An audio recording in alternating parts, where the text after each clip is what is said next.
will rise for the Pledge of Allegiance and then the invocation by Darius Williams. Pledge allegiance to the flag of the United States of America and to the republic for which it stands, one nation, under God, indivisible, with liberty and justice for all. Let us reverence. Let's show some respect, please. Thank you. Let us reverence in the manner in which we practice.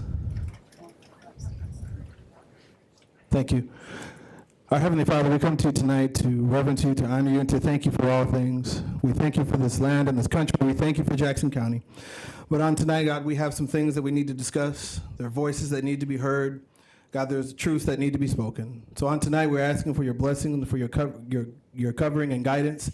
Help us as commissioners to do the work of the people on today. We thank you, we honor you, reverence you. In your holy and righteous name we do pray. Amen. Amen.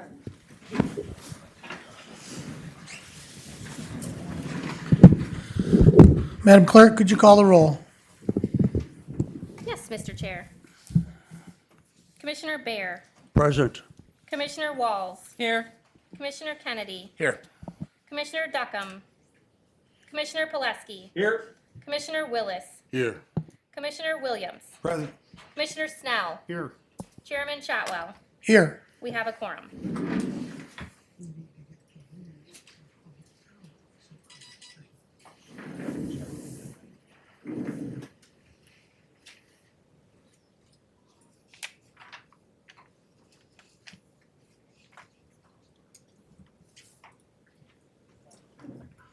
Entertain a motion for approval of the agenda. So moved.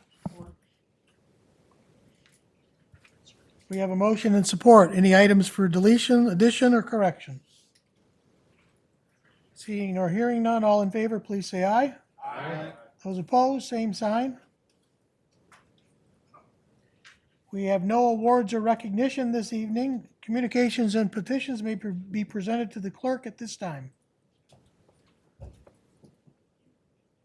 Seeing none, we have no special orders nor public hearing.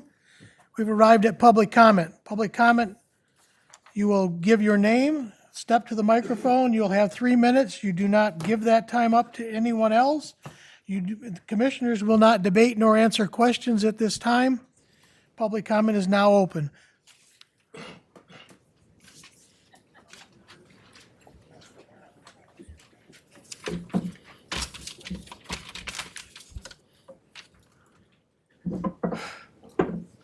Good evening, everyone.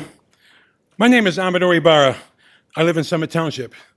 I'm here to ask the Jackson County Office of the Sheriff to withdraw from the 287G Immigration and Customs Enforcement Program. I'm also asking the Jackson County Board of Commissioners to initiate a study to assess and determine the potential civil and fiscal liabilities and responsibilities because of the county's enrollment in the 287G program. I do understand the explanation for the enrollment in the program, and I know the Office of the Sheriff has made some positive course corrections in the culture of the agency from the previous administration. I also appreciate the Office of the Sheriff for their participation in the SAFE program. I am asking the Office of the Sheriff to withdraw from the 287G program because I do not think our tax dollars should be invested in a program that puts our constitutional protections in danger.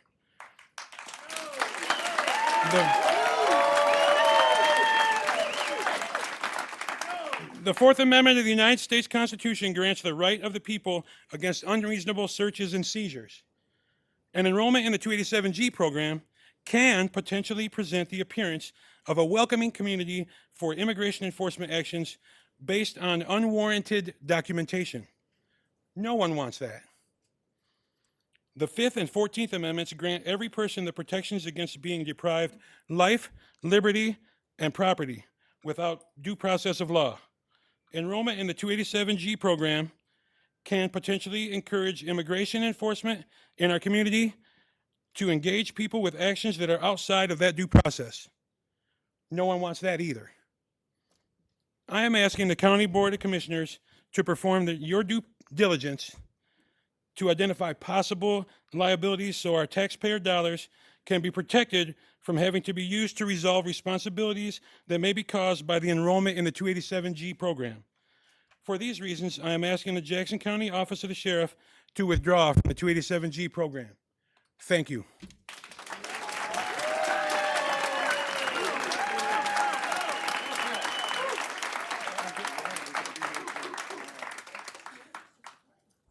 My name is Becky McKinney. I live in Parma, and I would just like to add my voice to what Amador just stated.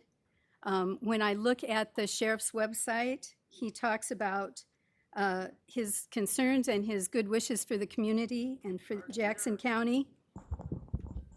And for Jackson County, there we go. Sorry about that. He wants Jackson County to be a safe community to live, work, and play. But the enrollment in the 287G program has already made that difficult. The Hispanic Heritage Festival last summer was canceled because of the chilling effect of that agreement. My concerns are, I understand that this is to focus on those in custody and try to ascertain the citizenship status of people who are already in custody.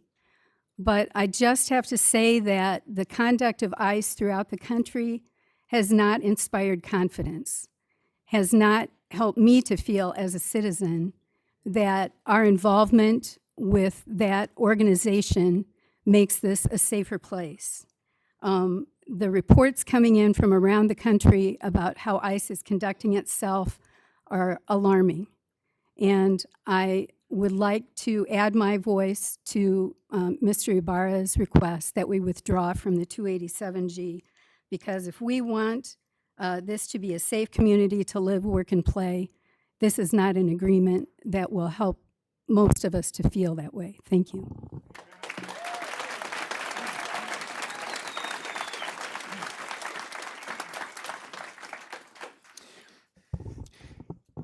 My name is Fred Trexler from Summit Township, Precinct 2 Delegate. As we begin 2026, I would like to express my thanks to all the commissioners for your work in governing our county to provide a safe place to live, work, and play. County parks give us enjoyment of the outdoors. You have allotted a significant resource for our county sheriff's department. The freedom we have as citizens of the United States. Note that our protections in the Constitution apply to citizens, not illegal aliens. Please be respectful. The freedom we have as citizens of the United States depends on the rule of law. I appreciate and support Sheriff Schutte and his deputies to provide the highest quality law enforcement services to the citizens of Jackson County. In the course of duty, this may involve locking up criminals in jail, some of whom may be illegal aliens. I approve of cooperating with U.S. Immigration and Customs Enforcement, also known as ICE, to hold those criminals for pickup, and I urge the commissioners to support the sheriff in his cooperation with ICE. It is for our safety as citizens. Thank you.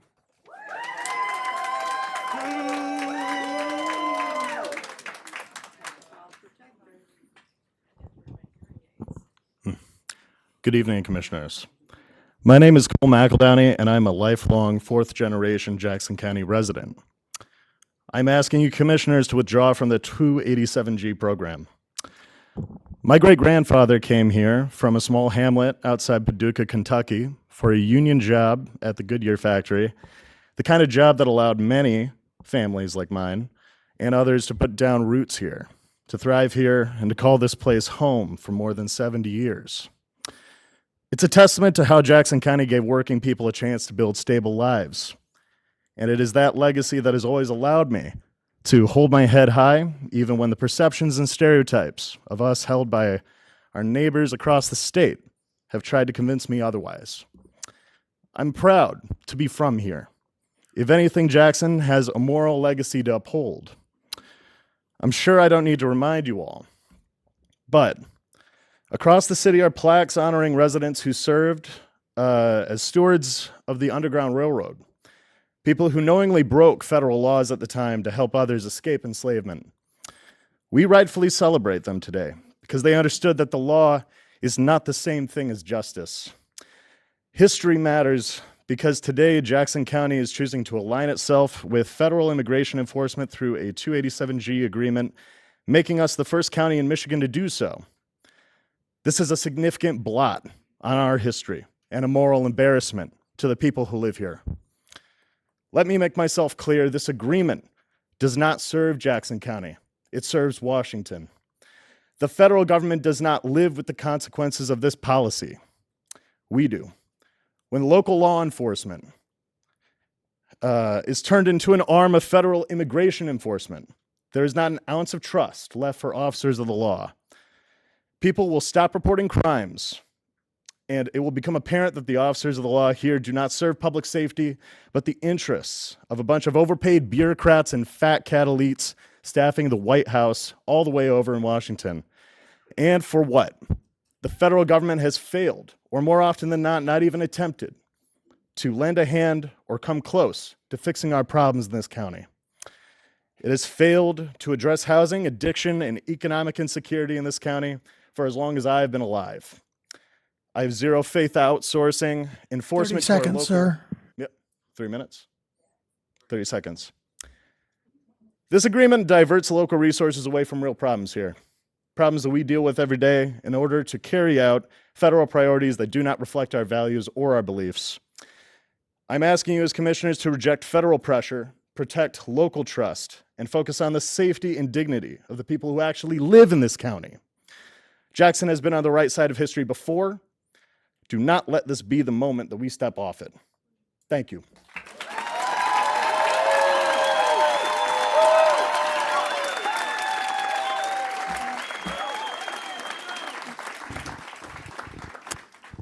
Hi, everyone. My name is Amanda Miller. I'm a professor at Wayne State University and a Jackson community member.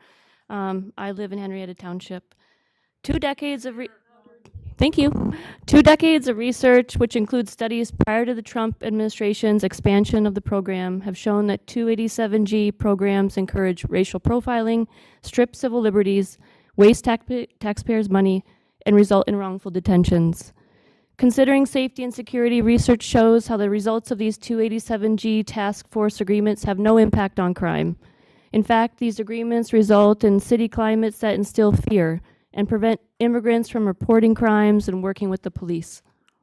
Numerous studies show that these programs hurt public safety because community members, regardless of citizenship status, worry that calling 911 could result in a family member or friend being deported. 287G agreements do not reduce crime, even though enhancing public safety is a stated goal of their expansion. Considering skills and knowledge, many law enforcement leaders oppose 287G agreements because they drain local resources, are a waste of police officer and prison staff time, and have resulted in costly lawsuits for constitutional rights violations, including wrongly holding U.S. citizens. Furthermore, these leaders know that police officers and prison employees are not immigration experts. They do not have the training or resources to enforce a federal deportation agenda.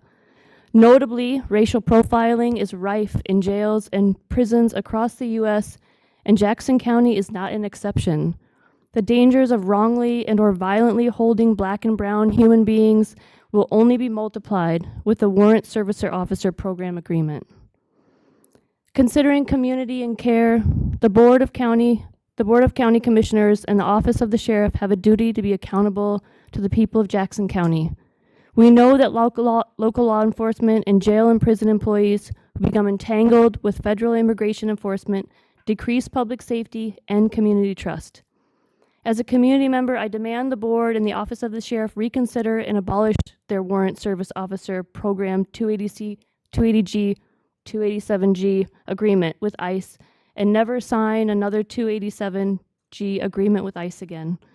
I will not witness the violence of mass deportation squads anywhere in my community. 30 and stay seconds, ma'am. silent. Thank you for your time.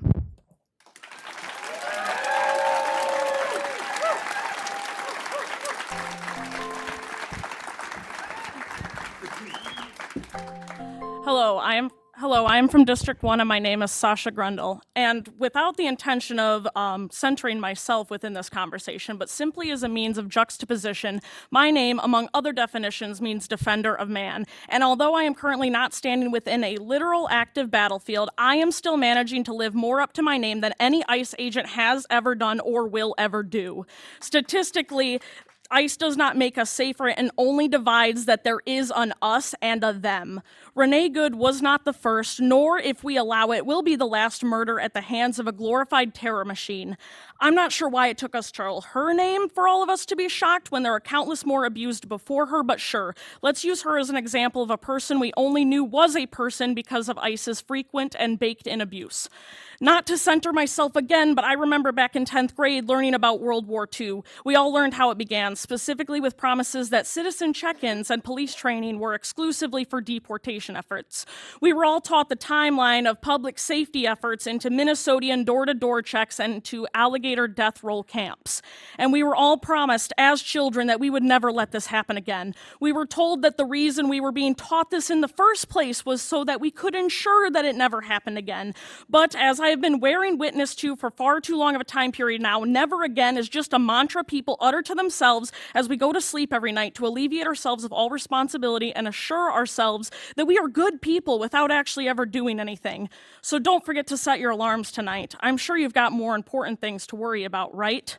I wonder what alarm Renee had set next. Was it to go to work the next day? Perhaps it was an alarm to drop her child off at school. Maybe it was to write that poem she's been meaning to write for months now. When is your alarm set to ring? In case it wasn't clear, I am here to voice my opposition to ICE's involvement in Jackson, and frankly, anywhere. I encourage Jackson to withdraw from 287G agreements with them.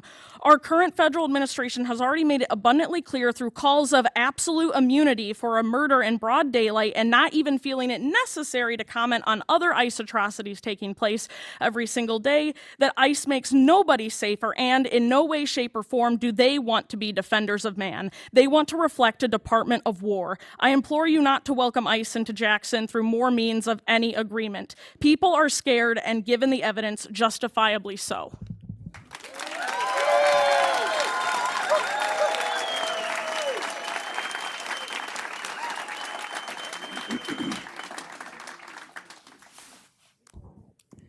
My name is Stephanie. I live down the street on Michigan Avenue.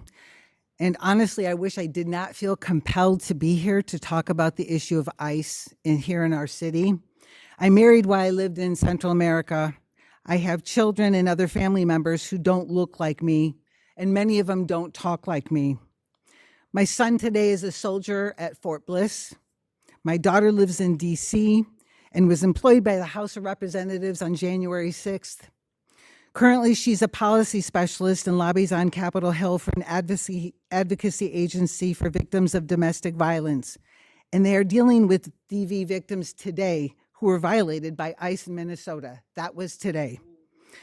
I have other family members who are in the National Guard, and I cannot tell you how complicated that is.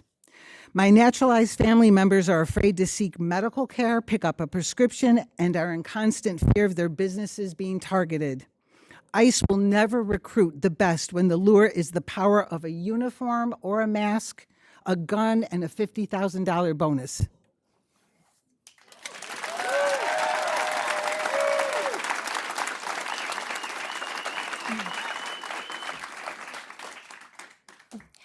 Good evening. My name's Rebecca Toby, and I personally feel like the job of local law enforcement is to protect all the residents, regardless of their status.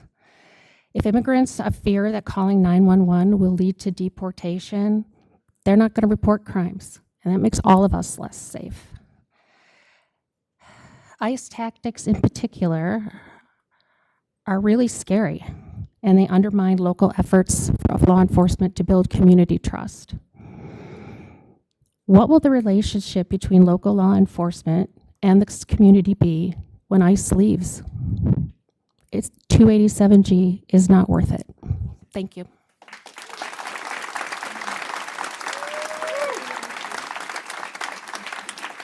Good evening, Commissioners. My name is Sally Ann Thompson, and I am a resident of the city of Jackson. I will, thank you. I'd say that I would like to agree with everyone that has stepped before me to oppose ICE being in the city of Jackson or any agreement that we have current, hoping that it can be dissolved. In our state of Michigan, we have 1.2 to 1.3% of our population that are undocumented immigrants. And that's a population of 10.14 million. So only about 90 to maybe 110,000 undocumented immigrants are even in our state. In the city of Jackson, we have 617 foreign-born citizens living here. That includes citizens that are documented, citizens that have been naturalized, and yes, probably some undocumented citizens. Now, for the percentage of people in Jackson County that we have that might be undocumented, might be less than the people in this room.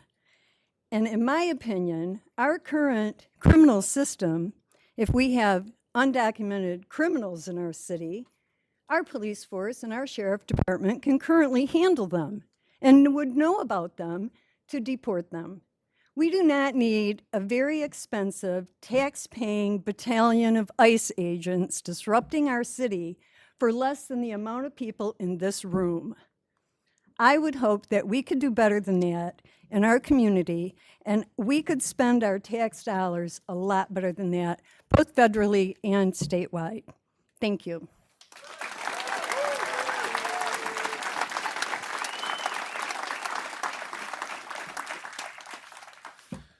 Hi, my name is Lee Brown. I'm a lifelong resident of Jackson County. I currently reside in Summit Township, Precinct 3. I'd like to thank the commissioners for giving us this opportunity to address you about this issue. And I'd also like to thank everybody that's been here. I mean, look at this. This is awesome. You know, these people are the voice to the voiceless. Early last year, I became aware that Jackson County became the first county in Michigan to sign a 287 agreement with ICE. And at that time, I didn't honestly pay much attention to it. I didn't like it, but compared to everything else going on in our country, it didn't feel like it was that big of a deal. Until recently, when I, along with millions of other people, witnessed what is now going on in Minnesota. To put it simply, it's sickening. However, it ignited my need to do my civic duty and speak up. It's my understanding that the sheriff department needs money. The jails need repair and upgrading. They've reduced the amount of officers, and they need to prioritize response to calls. The last 3 millage requests for funding were defeated because basically people don't like tax increases. I read that it costs around $90 per day to incarcerate a person in the Jackson County Jail, and that ICE only reimburses only a fraction of all the costs associated with the 287G, while their current annual budget is around $30 billion, which also is paid by our taxes. I believe, given the fact that there seems to be no accountability on behalf of ICE, that the current agreement will harm the public trust here in Jackson County, and that we shouldn't have to absorb more cost. So I ask that our county commissioners do the right thing and vote to rescind 287G. Thank you very much.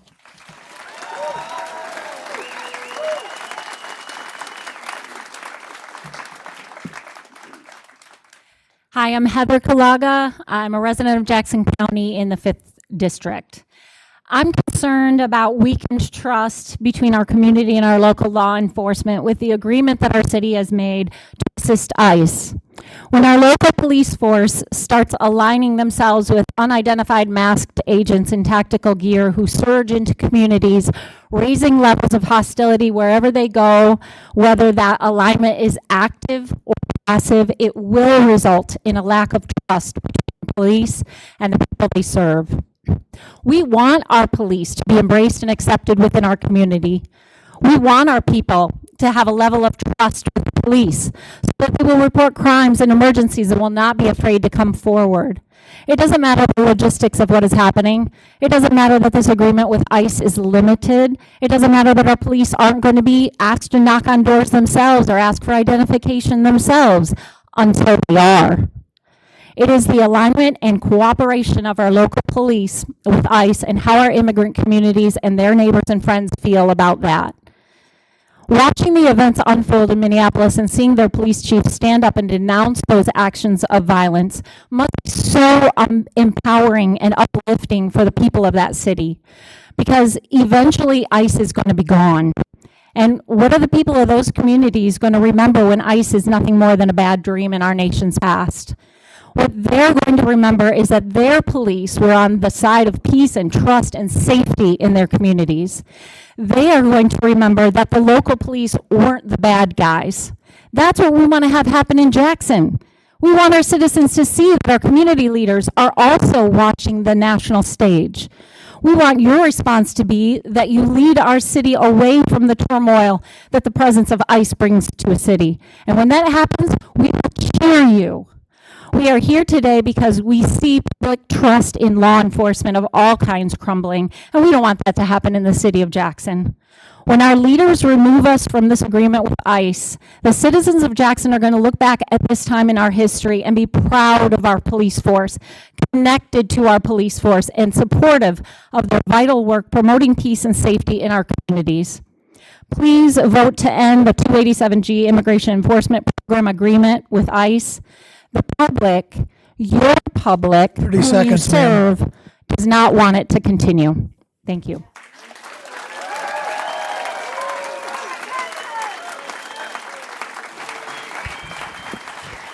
Excuse me, for all who's going to speak, try to stay about an inch or two away from the mic, because you want to be picked up nicely, and because it's all recorded for YouTube, you'll be able to see it later and hear it. But if you're too close, it starts to do all that.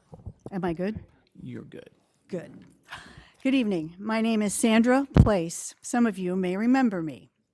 I'm a member of your constituency and a tax-paying member of our community residing in Summit Township. I am also someone who has committed their work life to the uplifting of those who are aged, abused, marginalized, and mistreated. The 287G contract renewal with ICE concerns me greatly.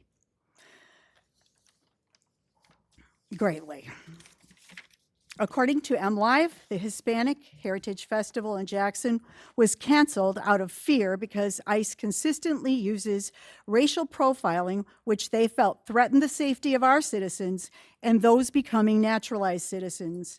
How many more festivals will be canceled from fear? Your constituency knows ICE has violated civil, state, constitutional law, and human rights repeatedly, and knows there is no framework for ICE's accountability.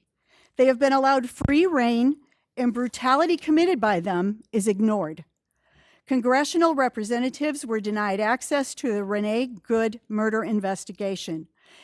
Individuals have been shot, injured, killed, brutalized. ICE does not follow federal rules or the requirements of the Immigration and Nationality Act, which both the immigrating and ICE have to follow. My question is, why would we want to tarnish the good work of our Jackson County officers by doing ICE's work for them and opening up to the liability that ICE does not carry? We were the first in the state to sign a 287G contract to help with ICE's work. At that time, it probably seemed like the right thing to do. Now there is enough evidence to reconsider who we want to do business with. These are the things that I would like you to consider.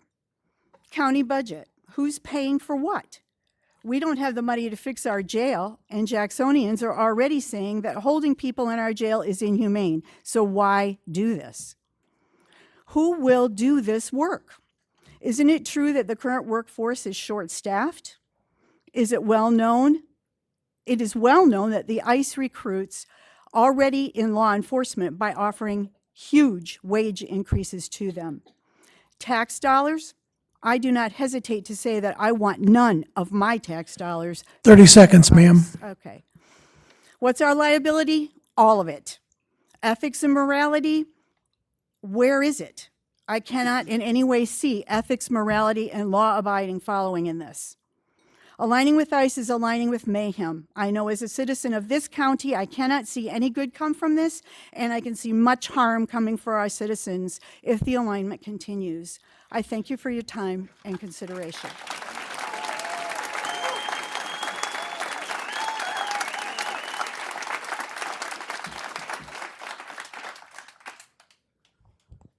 My name is Cassie Giacobassi, and my family and I recently moved back into the area, and we were happy to do so. I appreciate your time and that most of you are actively listening and paying attention to our comments. I'm increasingly worried for the safety of our community. I'm urging the Office of the Sheriff and County Commissioners to withdraw from the 287G program and to not participate in any deals or partnerships with the Immigration and Customs Enforcement. Participation in any such partnership is a direct threat to our community. ICE agents are no longer respecting the Constitution and have continually shown that they believe to be above the law when they kidnap people from the streets and now from their homes. In addition to traumatizing community members, including innocent children, cooperating poses an unnecessary burden on an already short-staffed and underfunded local law enforcement. Participation in the 287G program and cooperation with ICE further puts our entire community at risk when people become terrified to call for help when an emergency of any kind arises. Your duty is to protect and serve. I urge you to remember it is to this community and all of its members that you have that duty. Please help keep us all safe and withdraw from 287G. Thank you.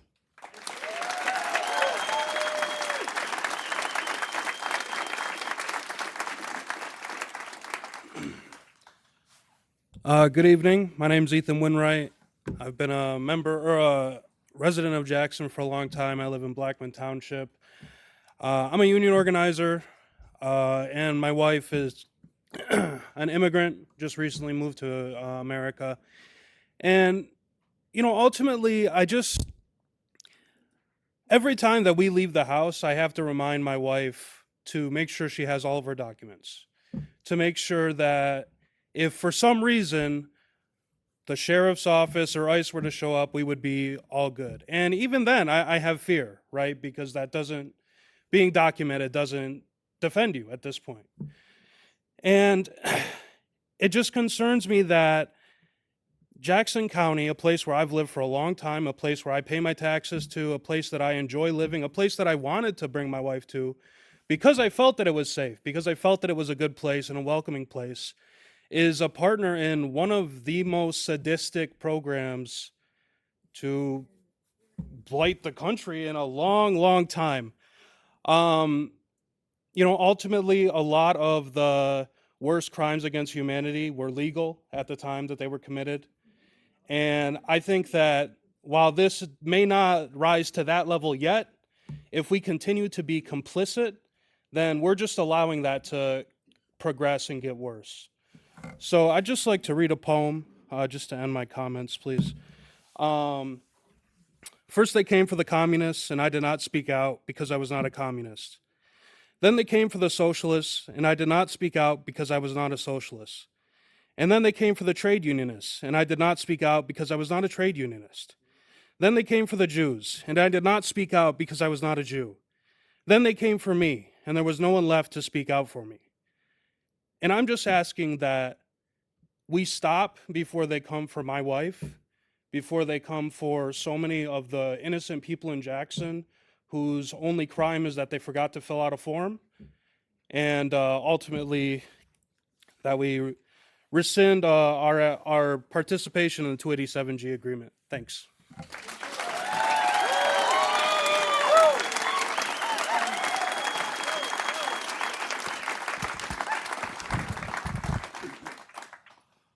Hi, I'm Jeannie from Summit Township, Jeannie Brown. People who oppose ICE need to look a bit closer as to why we want these illegals to go back to their own countries. They drain our resources, and the sheriff has the ones that the sheriff has in jail are the ones that have broken the law in this country, and the sheriff isn't going door to door arresting illegals. They are arresting the ones that broke the law. Leftists don't understand what they are protesting most of the time. They just have a narrative. Let's just take school shootings. School shootings should never happen in their minds because it's a gun-free zone.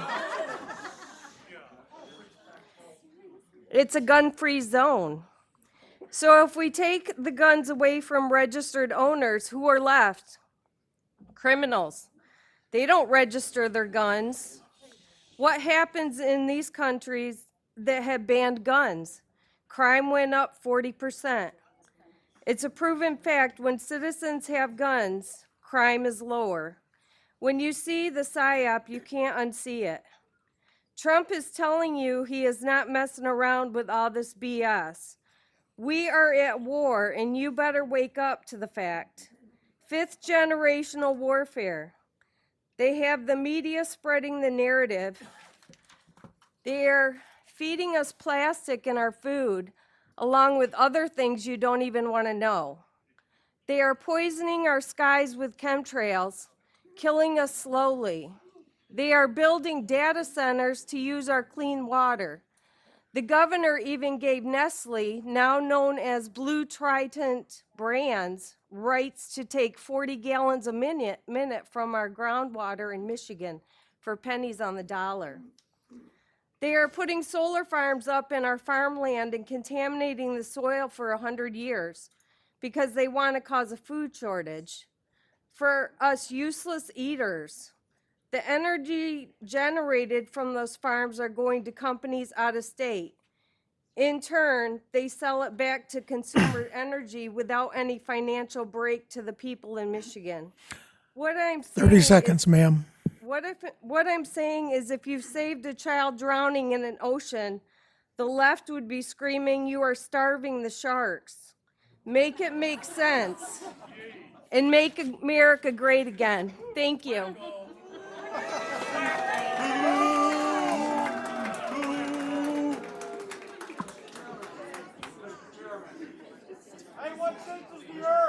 Commissioner Bear.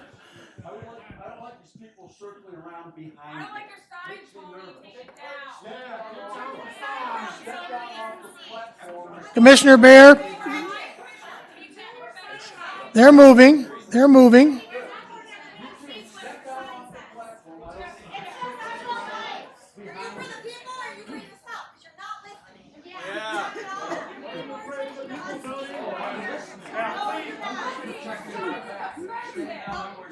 Please take your sign down, Tony. Please take that sign down. It has no place at this meeting. Take the sign down. Commissioners, can you have him take it?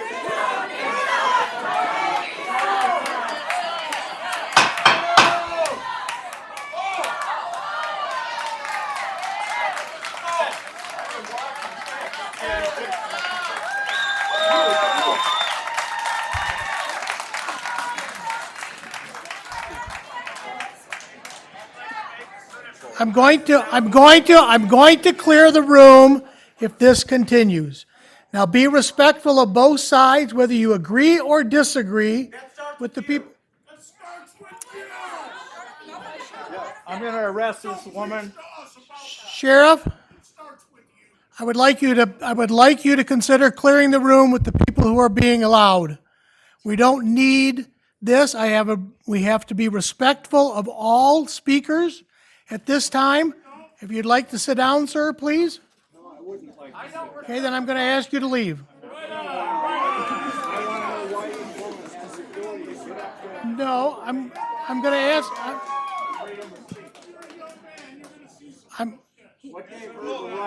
Would you like to know that he hit me? Sheriff Schutte, See that? He also hit me. I have the sheriff. I didn't see him Okay. hit you, Oh, man. well, look at the tape. Look at the tape. Yes, he did. I'm going to ask the sheriff to clear the room is what I'm going to do. I'm coming with her. If I can speak real quick. Yes, sir.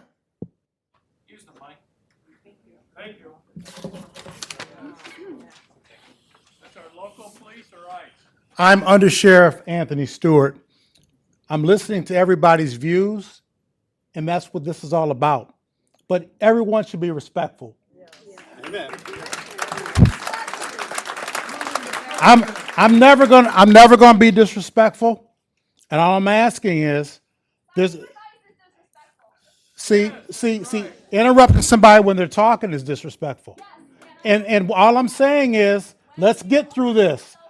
You want to talk, you want to have a voice to To leave speak. with the red You mask gotta is be what you're gonna respectful. do. So please be respectful. Let everybody come up and speak. Listen to them. Thank you. Amen. Oh, you cannot ask a question. This is public comment. We will listen to public comment for 3 minutes, and then another person will speak. And they will share their opinion. Everyone is allowed their opinion during public comment. If you cannot do that, I will ask you to leave the room. If you cannot leave the room, I will ask the sheriff to escort you out. Are we all clear? Thank you.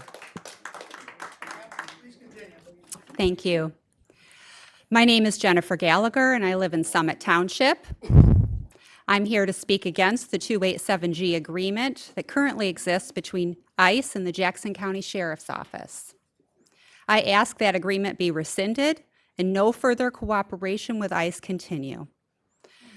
I'm born and raised in Jackson County, and I'm proud to call this community my home. I choose to live here. When I think of Jackson, I think I'm in good company to say I think of grit and character and strength and resilience. We're a blue-collar community.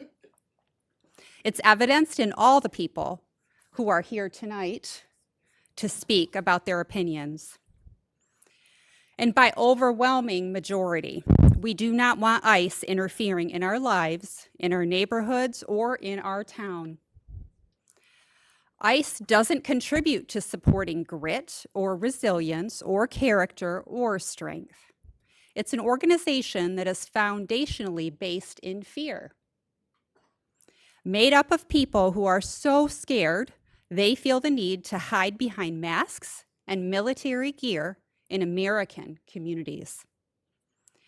Dehumanizing language like illegals or aliens or leftists is used to silence their conscience so they can be cruel without bearing the very real and very heavy weight of the harm and trauma they are inflicting on our fellow human beings. Rather than build resilience or contribute to society in some meaningful way, ICE aligns itself with other institutions of power, expanding its reach in trying to dominate and control people who don't have access to that kind of power. Their agents use chemical weapons, tear gas, guns, brutality, and excessive force, turning themselves into war machines instead of facing the truth of their own humanity. Winning means making other people more afraid than they are. No amount of tactical gear will ever make ICE agents brave. No amount of domination will ever make them strong. And no amount of creating terror will make them less afraid. That's the kind of fear that never ends. 30 seconds, ma'am. Partnering with ICE is a declaration of fear in Jackson, an alignment with cruelty and terror. ICE does not embody the values of this community, and they are not welcome here. Thank you.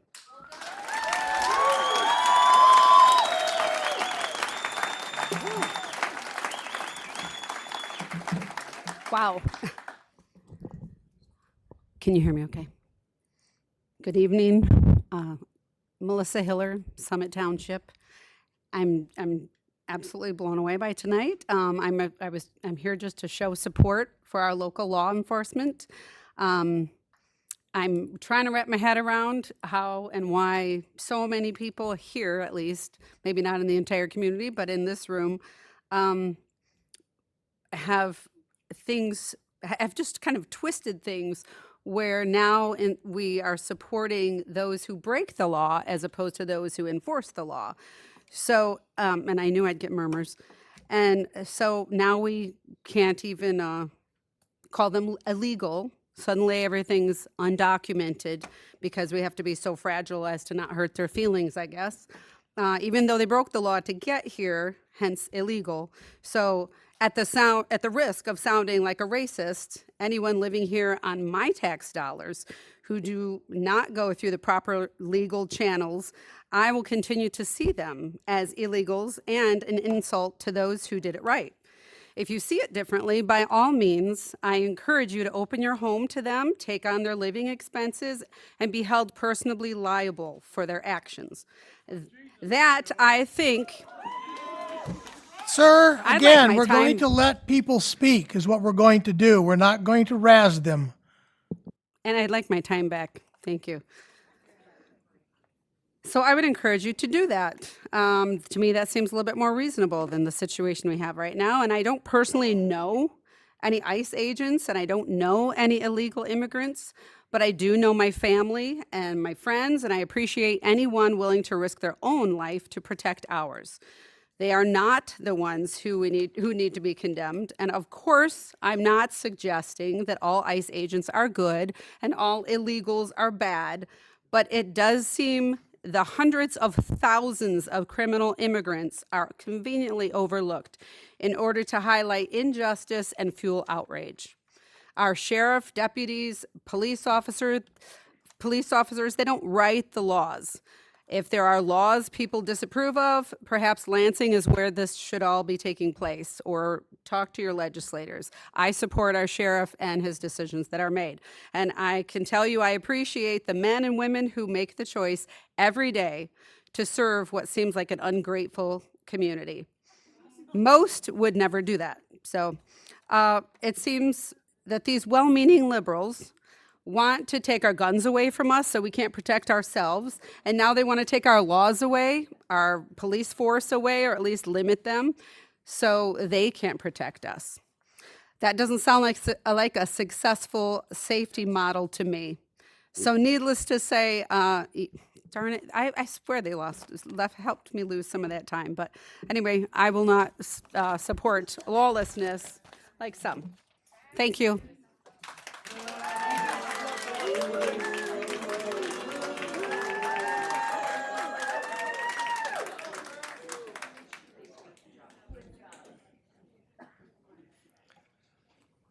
Good evening. My name is Matt Tucker. I'm a public high school educator here in Jackson County. I live in Henrietta Township. I'm concerned about the 287G agreement here for countless reasons, but I'm primarily concerned about the impacts this agreement has shown to have on school children. Studies from Brown University, University of Virginia, and Stanford, to name a few, have shown direct correlation between student achievement, regardless of citizenship or documentation status, in communities with 287G agreements. Absenteeism, extreme anxiety, behavior incidents, and lower grades are all noticeably higher in these communities compared with other communities of similar size and demographics.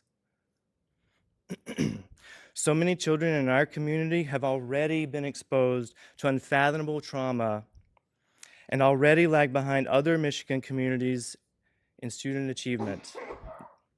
I urge you to please consider the direct and indirect impacts, negative impacts, the 287G agreement has on our school children's academic and social emotional well-being. And please rescind and abolish the 287 agreement that you signed and never sign additional agreements with ICE again. Keep our children, and probably your children too, safe.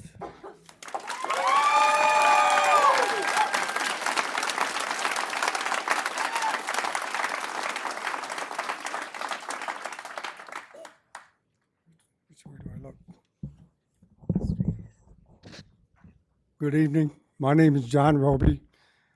I'm a lifelong resident of Jackson County. I'm 68 years old. I spent over half of my life working in the Michigan Department of Corrections, serving all of you that are residents of Michigan, and I mean all of you. I was the shift commander firearms instructor, weapons trainer, chemical agent instructor, and a four weapon armorer. I know Sheriff Schutte personally. I've had many conversations with him. I find him to be honorable and above board. I know Under Sheriff Tony Stewart even better. He and I have become good friends. We worked together for years at the prison, and I'm proud of him for all of his successes and achievements. Congratulations, Tony. I support the 287G proposal. I urge the county to enact it and stay with it and follow your oath of office, not your feelings. I understand it's an emotional subject, and it's my understanding that Sheriff Schutte's intent is if someone is in his jail already being held for another crime and ICE has a detainer or a warrant, he will hold them, I thought I read, for 48 hours. That is not unusual. We did that at the prison many years ago. When somebody was discharged from their Michigan sentence, we turned them over to the federal government. I don't see any problem with that. They're protecting you and I and the rest of the community. Thank you for your time. God bless you all.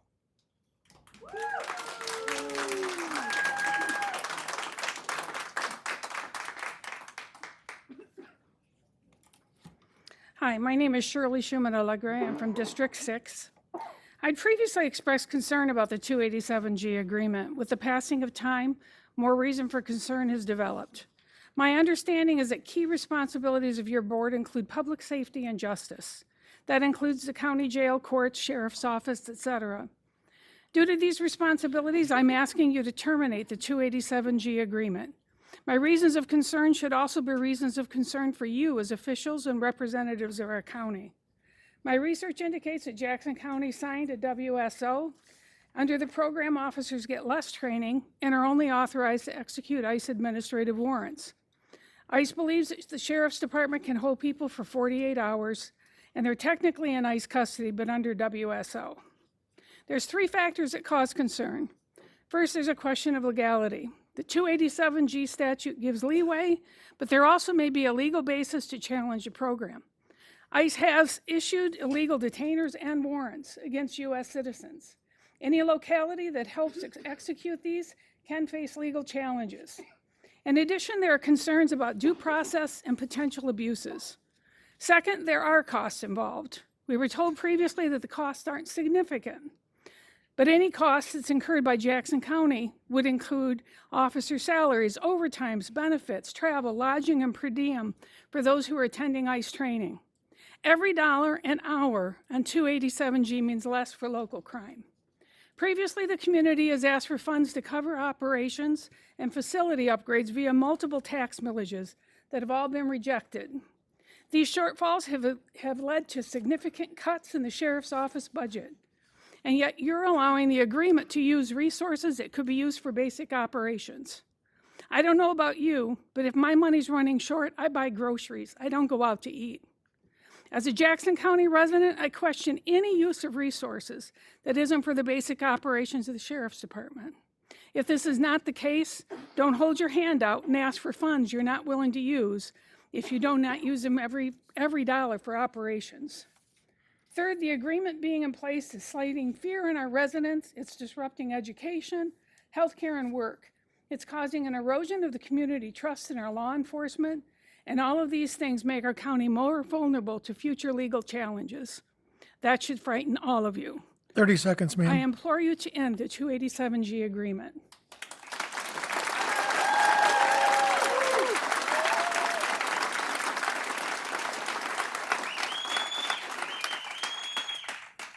Hi, my name is Lindsay Marshall. I live in Waterloo Township, so Jackson County, but out in Grass Lake.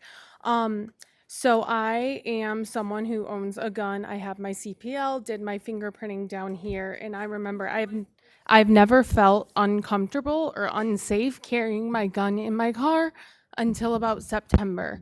That is when I saw Marimar Martinez get shot by an ICE agent, who then bragged about it, saying 5 bullets, 7 holes, and then also said, "Do something, bitch," before shooting her.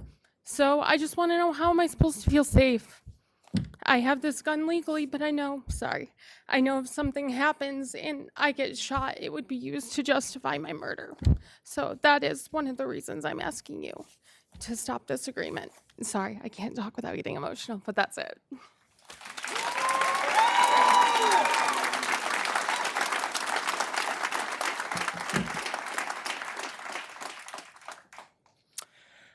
Hello, I'm a member of Jackson County and a member of the Hispanic community. I'm requesting the board to follow the example. Your of the name, city- sir? Luke Salamone.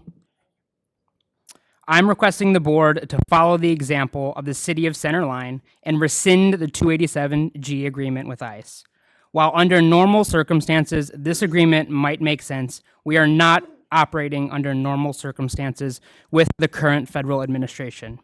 I sympathize with the board and the sheriff who see this agreement as the proper channels for coordination with federal authorities, but that coordination should not come at the expense of local trust, fiscal responsibility, or public safety. The main point I want to make is this. When a county enters into a formal ICE partnership, it places itself on a short list of jurisdictions ICE can rely on operationally. That signals that local infrastructure, jail space, and law enforcement cooperation are already in place, making the county a logical deployment point if ICE expands enforcement activities, including targeted door-to-door operations. I do not want to see that in our community, and I hope that you do not either. Thank you.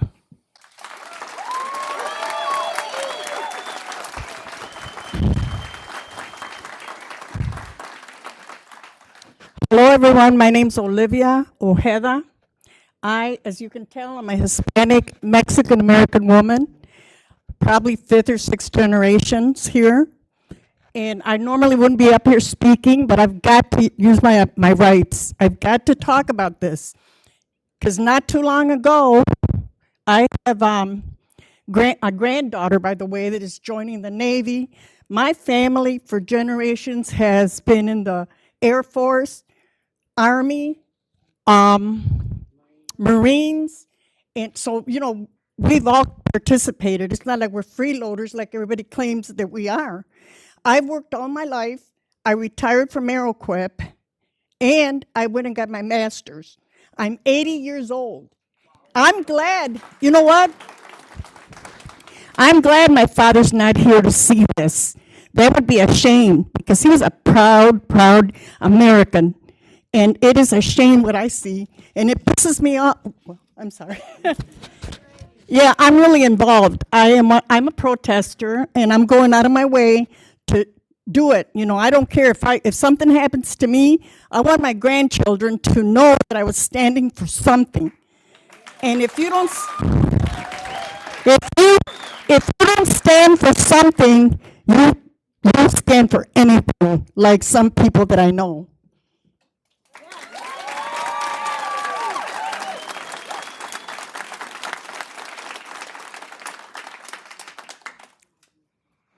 Hello, I'm Kim Mulvihill. I live in Summit Township. Hello, Mr. Williams, Pastor Williams.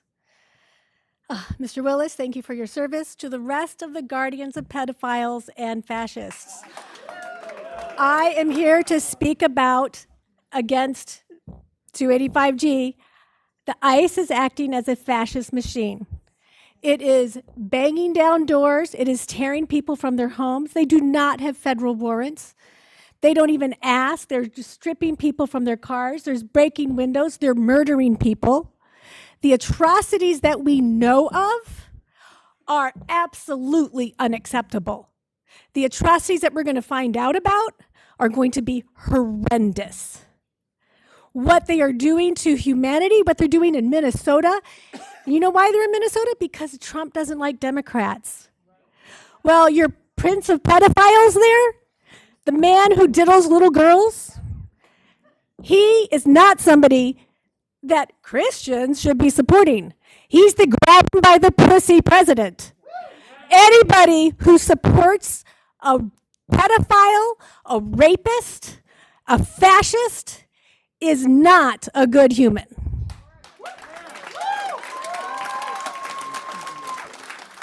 Your prince of pedophiles is ruining America. He's diddling 12-year-olds, and y'all support him. And shame. Shame on you for supporting the prince of pedophiles. Shame on you who thinks that anybody who can stick a dick in a 12-year-old is a good human and should be leading our country. Shame on you for supporting a rapist. Shame.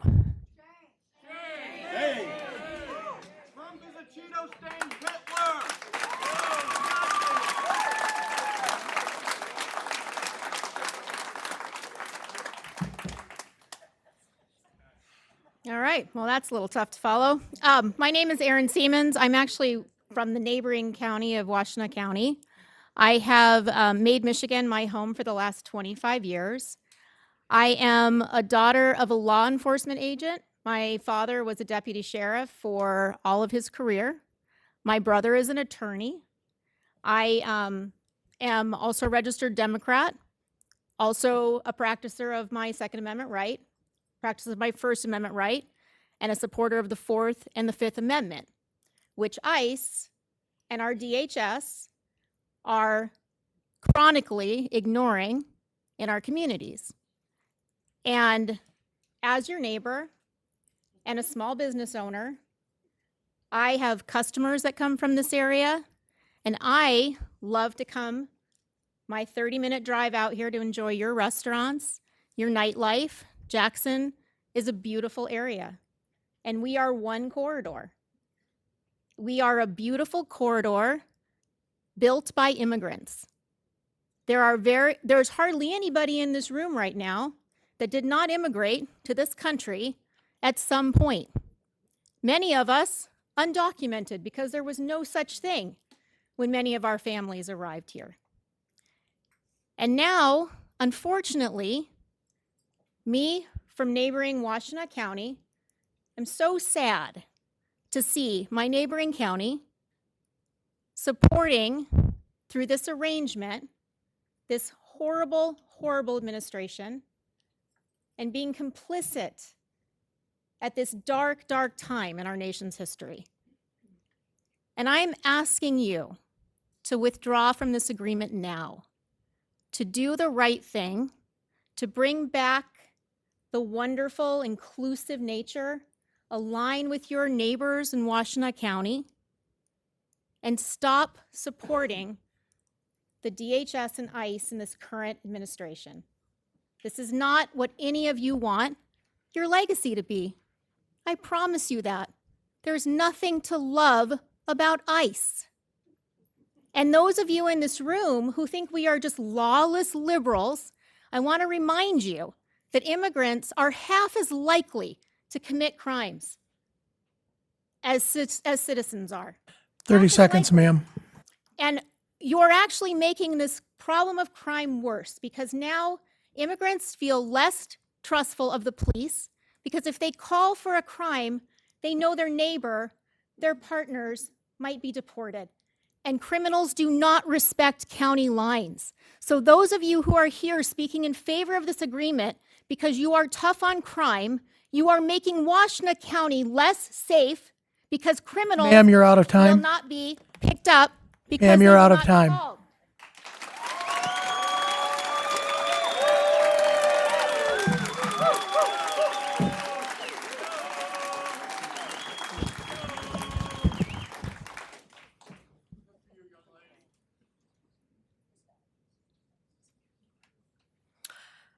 Buenas noches. Mi nombre es Elizabeth Walls.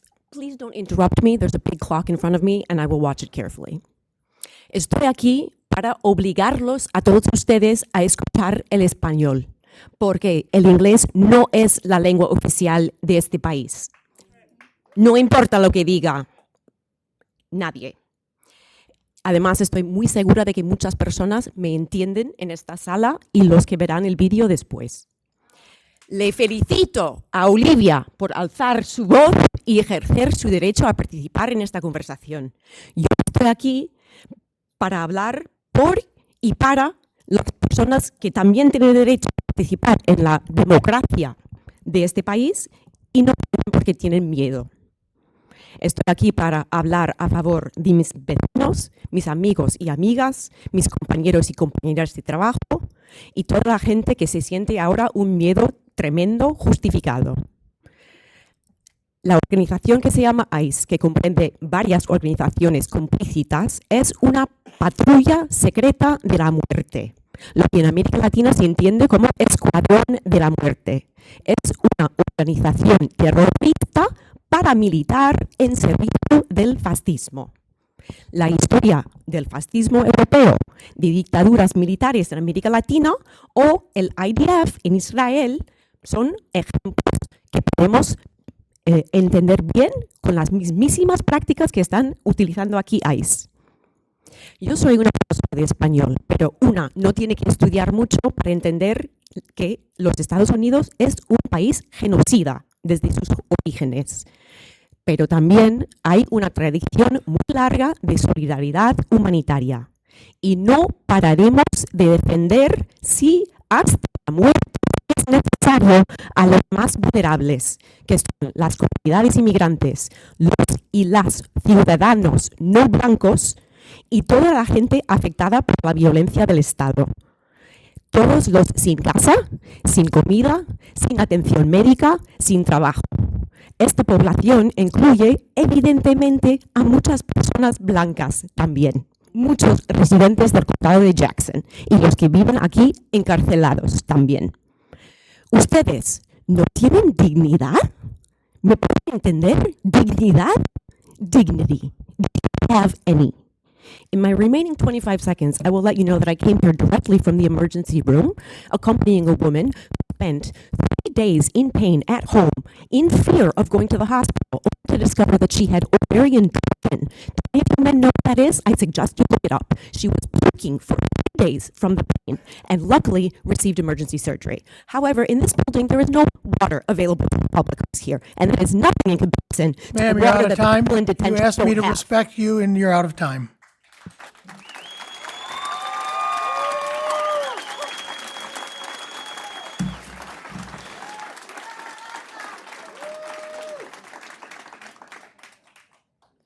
Hello, my name is Josh Brockelman, and I'm from Jackson County. I don't feel safe for myself or for my peers when I think of ICE. I think of violence and the many cases that have been posted across the United States that show violence from ICE. It scares me and many of my peers. It scares me and many of my peers because of all this violence. ICE are not held accountable for their actions, and with that, they have guns that could kill people within seconds. I have yet to see any ICE agent be held accountable for the cruelty that they have committed. It is unfair and injustice. This is not the America I was told about growing up. I was told about America that was safe, that was a safe place for people. It has been proven to me many times that this is untrue today due to ICE's violence against Americans of all colors. Thank you for your time.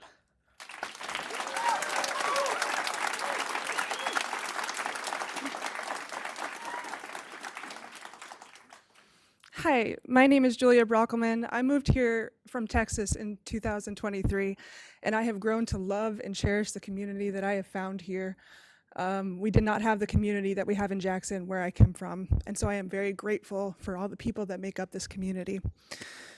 I live in District 8, and I'm here today to add my voice to the community and pleading with you to withdraw from this agreement. We as a county, just in the short time that I've been here, already face budget limitations related to the repairs for our jails, providing adequate care and warming shelters for our homeless population, and funding for our schools to retain qualified teachers. I would prefer these funds be directed towards supporting our growing community, improving our schools, and enhancing the beautiful parks that we have here for me and my kids and their friends to enjoy. I cannot emphasize how much I love the parks and the way the city is taken care of. And I would like more of that. I would prefer it not go to ICE agents. I want it to grow to people who live here and add to our communities. Additionally, as a homeowner and taxpayer in this community, I am firmly against allocating my tax dollars to fund the criminals who call themselves ICE. Finally, I have very fearful concerns about ICE's accountability and the implications of their unconstitutional actions. There seems to be no accountability or oversight And that causes distrust in this community to the people who are supposed to uphold the law. As a resident, I do not believe that having ICE operating within our city would enhance public safety, and I'm concerned it will lead to increased fear and chaos. I have already heard from my kids and their friends that they are scared that ICE will come to our community. My kid woke me up last night because they thought they heard banging on the door, and they were scared to go back to sleep because of what they have seen in the media and what they have seen on the news reports. These kids deserve a safe community and trust that their police officers guarding this community will not side with unlawful criminals who are masked, unknown to our city, and dangerously reckless. I respectfully ask that you carefully consider our community's concerns and withdraw from this agreement. Thank you for your time.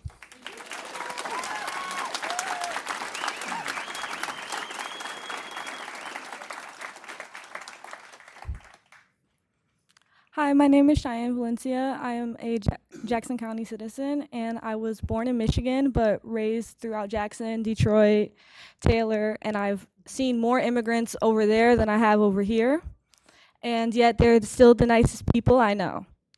My family is also immigrants. We are from Iran and from Yemen, but I'm also English too, so I was raised by white people here in America. I'm Native. My tribe, my land was taken. I'm also from Arizona. My family was stripped from their land in 1970, not even that long ago. Yet we're targeting immigrants when I've had more fear here in Jackson from your guys' citizens.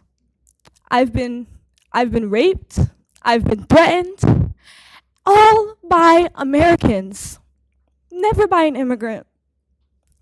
I have recently gained trust in the Jackson Community Department with Detective Phillips and even our school cop, Officer Salsworth at Jackson High School, because they actually care about our community, and we shouldn't be funding to have ICE agents here when we actually have criminals that need to be taken care of. Like, there's people running out on the streets with guns, threatening people every day, and they are Americans. The ICE is not going to change anything. We need to actually work on Jackson County. I used to go to Leslie. I was harassed as a kid for my race, even though I was raised by white people. There was a kid who made a list of all the mixed and all the colored kids saying that he was going to murder them. I have never caught a break. And I seriously really would be like, my tax dollars, I work at the Jackson Popcorn Depot. I work here in the mall. I pay city dollars and I'm only 17 and I don't even vote yet.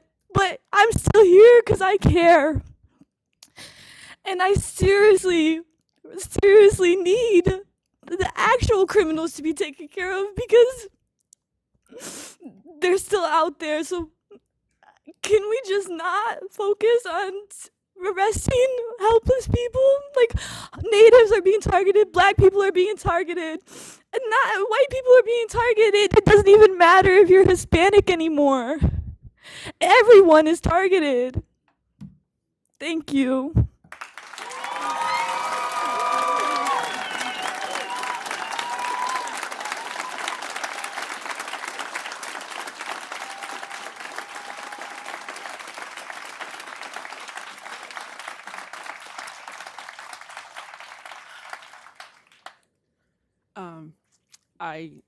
It's hard to go for me to go after that because I was pretty emotional. My name's Sarah McAdam. I've lived in Jackson most of my life. I lived in the Washington, D.C. area for about 8 years. And I met a illegal immigrant. And I still remember, and it was about 2012, and I still remember him saying, "We do the dirty work and they hate us." He got deported about a year ago. Oh, sorry. Okay, can you hear me better now? Okay. My name's Sarah McAdam. I lived in Jackson most of my life. I lived in the Washington, D.C. area for about 8 years. I met an illegal immigrant in about 2012. I still remember him saying, we do the dirty work and they hate us. He got deported about a year ago. And this country was built on immigrants.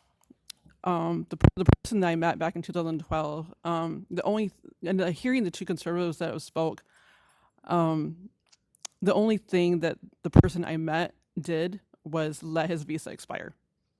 He did not do anything criminal. And that's when, I felt passionate about this issue. And, no, this country is built on immigrants. No one in this country, regardless of whether they have papers or not, should live in fear, like the girl that just spoke, or the person who's since been deported.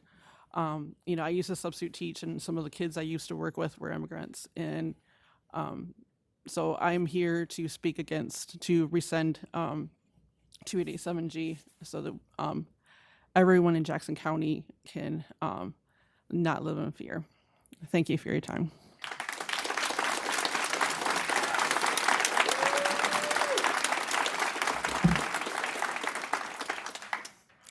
Good evening, everybody. My name is Lisa Lazaroff. I'm a lifetime resident of Jackson. I currently reside in Summit Township. My grandparents came here from Macedonia. My father fought in World War II. As a lifelong resident, our community has seen its ups and downs. I think we're currently seeing one of our low points in Jackson, and I'm sad to say that. I would like to voice my disagreement and my disappointment in Sheriff Schuette's decision to enter into a 287G agreement with ICE. According to the Michigan Immigrant Rights Center, and according to common sense, when local law enforcement officers are doing the work of federal immigration enforcement, community members lose trust with their local sheriff and police. And therefore, we, are less likely to report crimes. Additionally, this program has been shown to result in racial profiling, cost communities and taxpayers money, target individuals with little or no criminal history, and harm the community's relationship with the police. Furthermore, considering the current tense climate in Minneapolis and other communities in our nation, is this what we really want to invite into Jackson? I don't think so, and there's a lot of people behind me that agree with me. I truly believe our community can be better served by our law enforcement focusing on neighborhood relationships, decreasing gun violence, and getting drugs off of our streets. As a community, we need to trust law enforcement to have our best interests in mind. As a member of this community, I respectfully request you to rescind the contract with ICE. Thank you for your time tonight.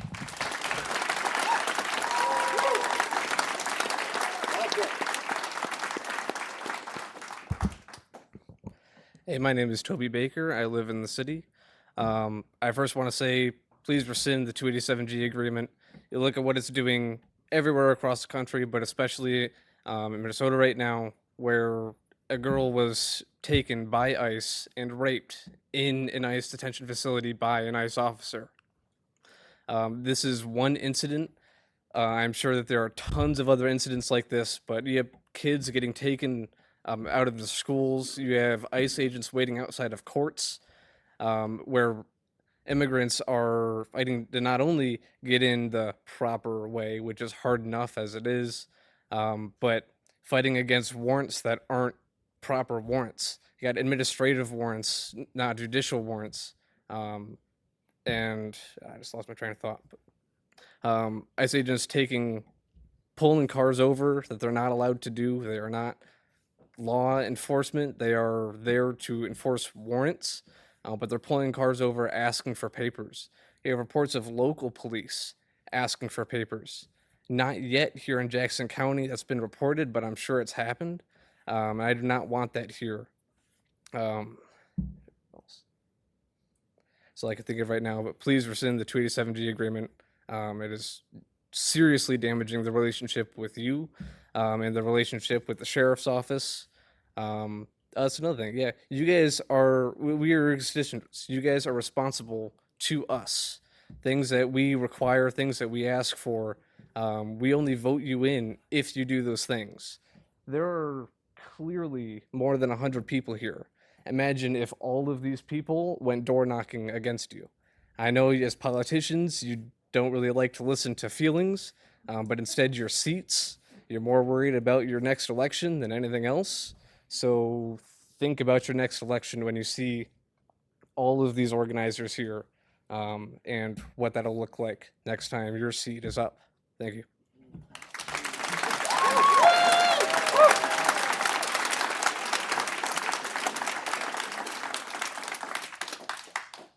Hello, board members and fellow residents in attendance tonight. Our community members. Your name, ma'am, please. Oh, and Natalie Schroeder, District 8. Our community members are scared. I've seen it personally. I know a lot of teachers.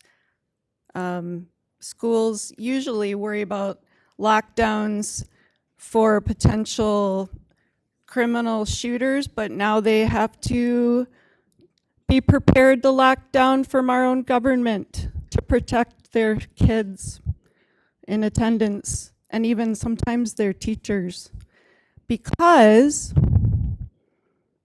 our immigration system is broken. You want to simplify it and say, oh, they're illegal immigrants. They're all criminals. If you believe that, you're just unaware that we have asylum seekers, we have refugees, we have people who have spent thousands of dollars and 30 years to try and get their citizenship, and they can't do it. There's delays. We have no idea because we're privileged to have been born here. But the immigrants who come here, they are amazing for our country. They pay taxes and they don't get any health care. They pay into our Medicare by paying their taxes.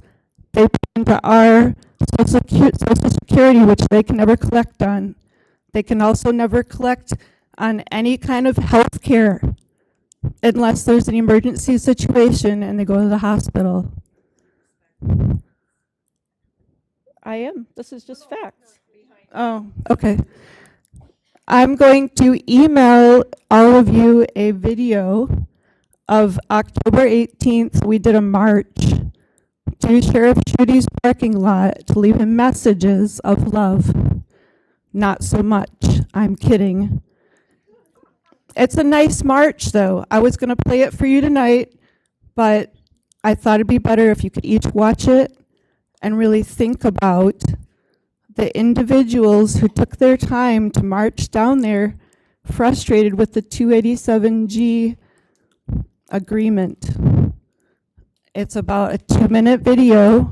I tried to have it shown on the screens tonight, but I guess that's not allowed. I could have brought a laptop up here and held it up, but maybe you're willing to watch it. It's just people walking down the street. Don't be afraid. And guess what they're chanting? Love, not hate, makes America great. Ma'am, you're out of time. Not hate, makes Ma'am, America you're out of time, great. please. Love, not hate, makes America great. Thank you.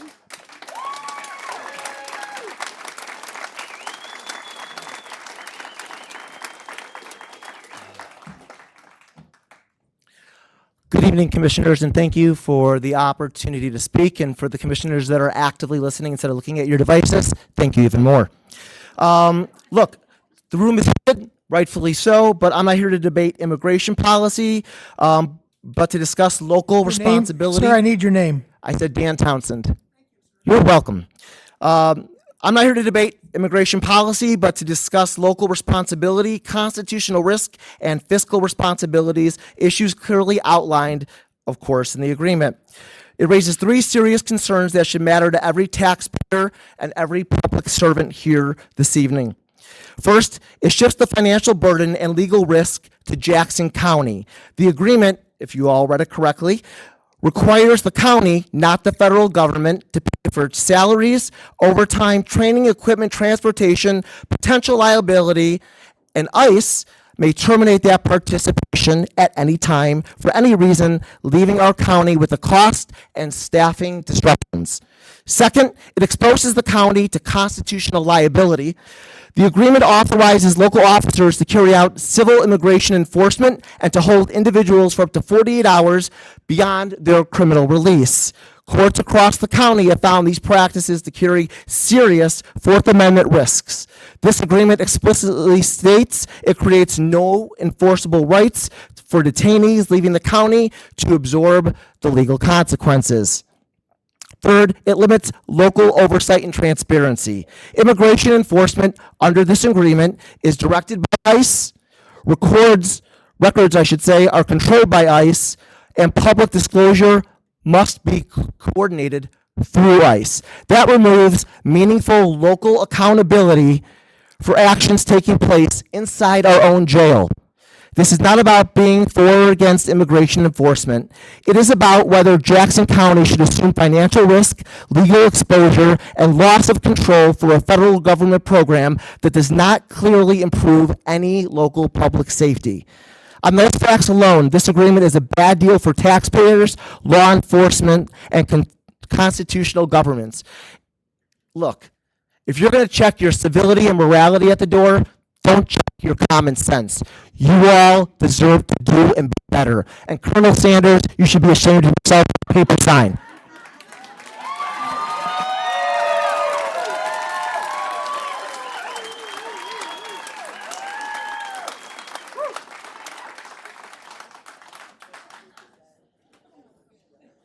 Hello.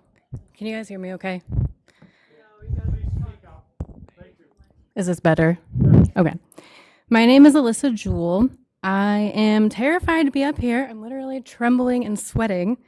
But someone that I look up to told me it's okay to be scared as long as you do it anyways.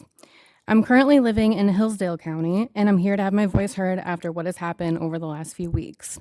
We need to be using our money to better train the police to catch real criminals like the ones currently in ICE and in our administration. What I'm about to say next is really important, so if you guys could all actually listen, that'd be great. I don't know any immigrants personally that have committed crimes, but I do know every single white ICE-supporting Christian male in my personal family has committed at least one violent felony, whether convicted or not. My whole body's trembling. Domestic violence runs in families. I think Jonathan Ross actually had some of those charges, by the way. At least 3 of those family members are actively speaking about joining ICE in our cities. Are those seriously the men you guys want to have roaming your streets with guns thinking they have full immunity? I'm not asking you, I'm warning you. Just withdraw. That's all I have.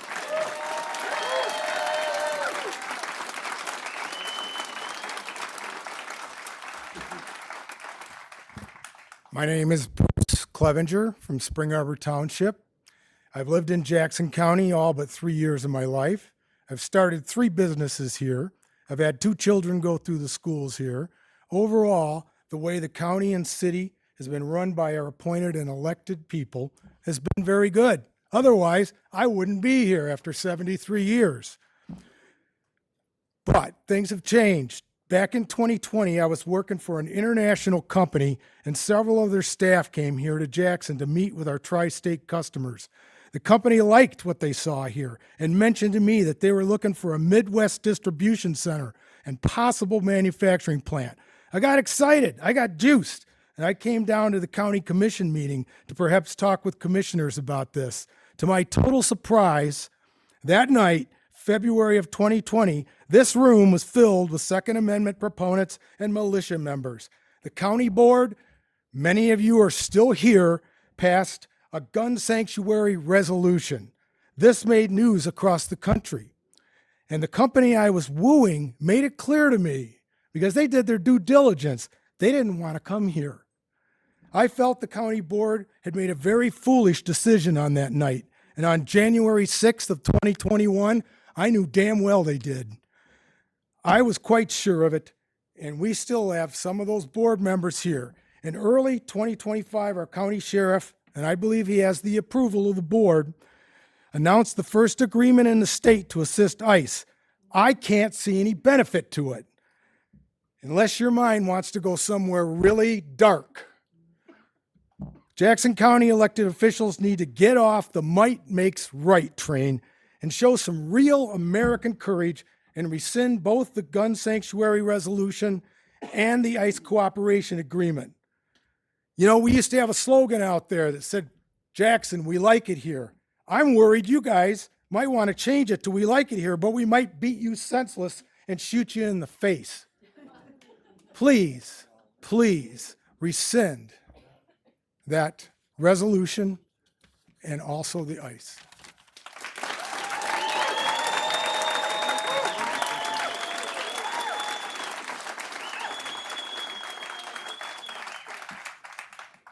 Sarah Saucedo. I'm a resident of the city of Jackson.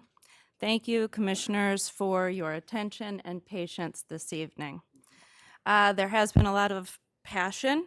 However, I'd like to bring the focus back to the Memorandum of Agreement 287G. Specifically, in my professional capacity, I've had ample opportunity to visit our jail. And I really appreciate what the sheriff and all of the staff do over there with their scarce resources. I appreciate also the cooperation between and among counties and the collaboration to hand criminals off to other agencies once they've been released from the county's criminal custody. I really appreciate that. Keeps criminals off the street, makes my job a lot easier too. I see why initially entering into the Warrant Services Officer Program appeared to be the productive choice. However, in light of recent events, I ask that the County of Jackson withdraw from the 287G Memorandum of Agreement with Homeland Security. Our jail is already crowded. Holding people who have already been processed for an additional 48 hours is an unnecessary burden to our county. They are operating often with fewer staff than they should have. And as part of the Memorandum of Agreement, many of our staff will need to obtain additional training from ICE, taking them out of rotation and making it impossible to keep staffing at full capacity. On top of that, I feel safe with my clients in the hands of our officers, but I'm fearful when I think that our officers might hand them directly over to ICE agents, who research has shown are undertrained and undervetted. Please consider rescinding this agreement.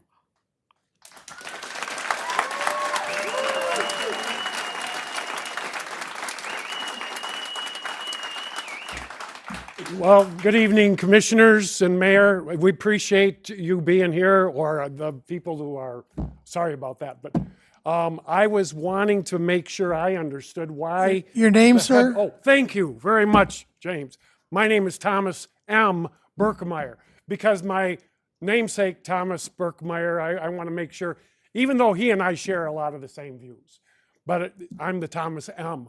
Berkemeyer. School teacher for 36 years with so many good people. And my appreciation for all of you tonight starts with your attention. Thank you. I'm puzzled as to, Tony, yours and the headphones, because I don't know. Why headphones on a... We have commissioners who have hearing loss. Thank you. And it allows them to listen correctly to you. Thank you very much. That helps me understand. Because I want to be understanding, as I think you do too. And I appreciate this opportunity. What a privilege. Jackson works. And this is beautiful.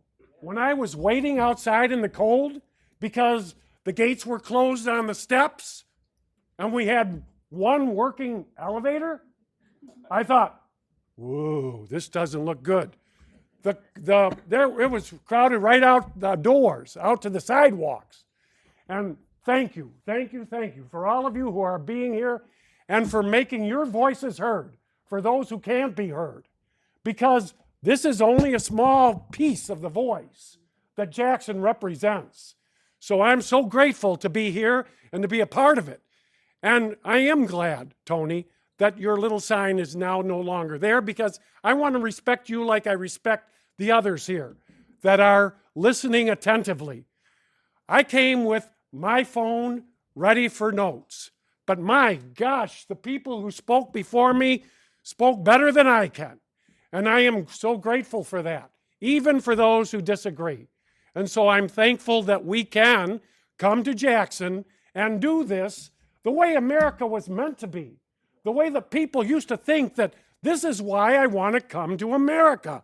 And that's why our immigration system, which hasn't been repaired in 50 years, how many presidencies is that? And our Congress came this close to a bipartisan agreement to help fix the immigration system. But there was a mighty big voice that said, no, don't do that.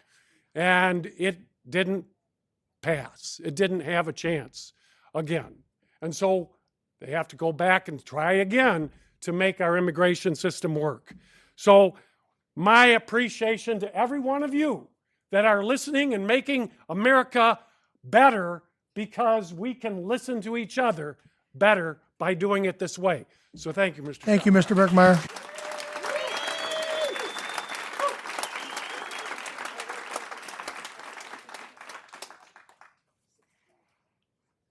Hello. Am I close enough? No. Is this better? Yes. All right. Well, hello. My name is Alex Scott. Well, my legal name is Ella Scott, but most of the people in this room probably know me as Alex. I'd just like to, can we just take a breath for a minute? Because there's been kind of a lot happening, and I like to give everybody a moment to just take a deep breath. There we go. Okay, so I've been taking some notes, and I'd like to just reiterate some of the major points that I've been seeing a lot of people talking about. So here's some of the issues just in the order that I have them written down, no particular order. Safety in our community, or the lack of it with ICE around or deals with ICE.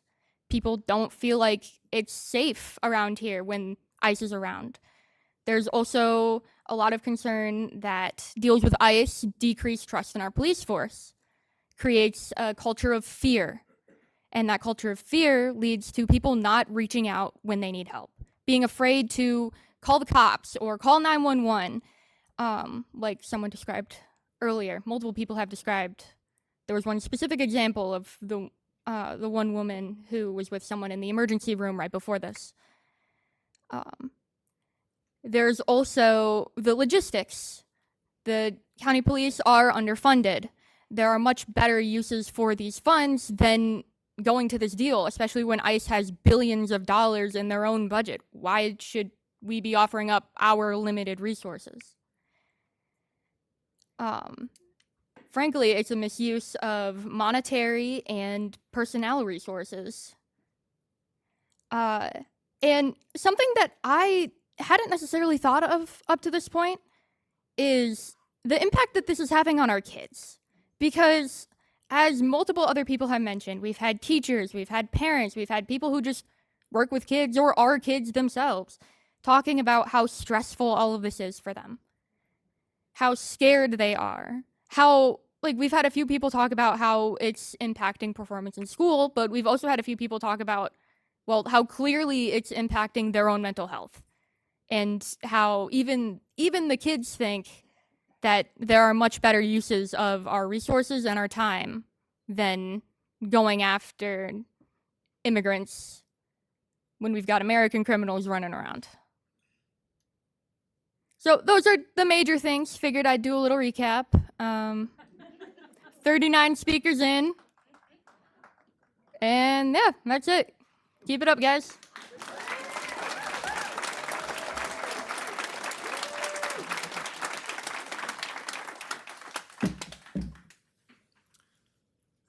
Am I good? Am I close?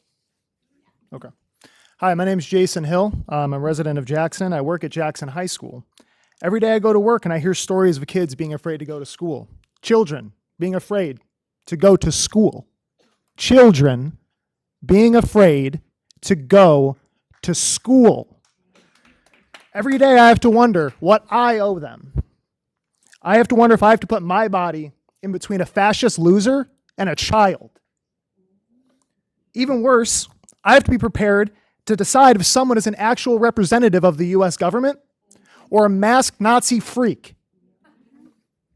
I'm going to take 20 seconds of my time, and I want all of you to think about what you would do in that situation. And a masked, unarmed, or unidentified ICE agent approaches you. 20 seconds right now. Think how you would react in my shoes.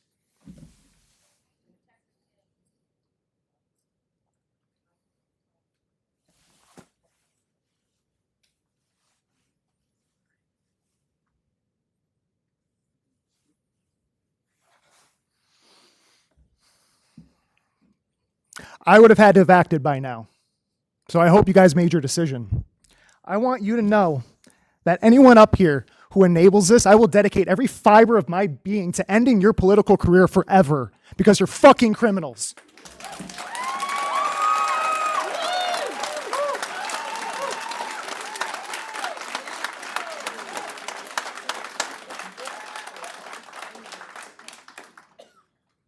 Is this close enough? Oh. Is that better? All right. My name is Celeste Ross, and I am in Spring Arbor. I am Native American and Mexican. So the reason why this impacts me is because, unfortunately, I think 3 of my tribal members, Oglala Sioux, were, sorry, I'm nervous, appended by ICE, and they're Native Americans. They had this land first. Let's see, I have been kidnapped. I have been abused in many ways, neglected by Americans. And, you know, I almost wasn't allowed to come here today because my parents were afraid. They actually started giving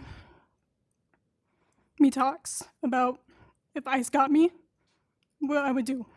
And I feel like they should not have to do that.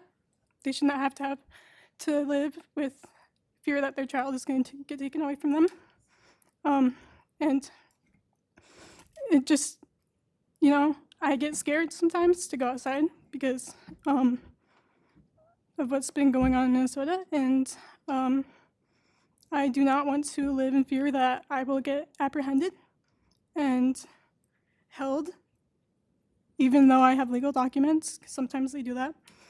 And I feel like kids my age should not have to fear about getting apprehended by those people who are supposed to be taking actual criminals, and they're taking kids. So I just wish that you guys would not pass this bill because I do not want to be living in fear, and I don't want other kids my age or immigrants feel this way ever. Thank you.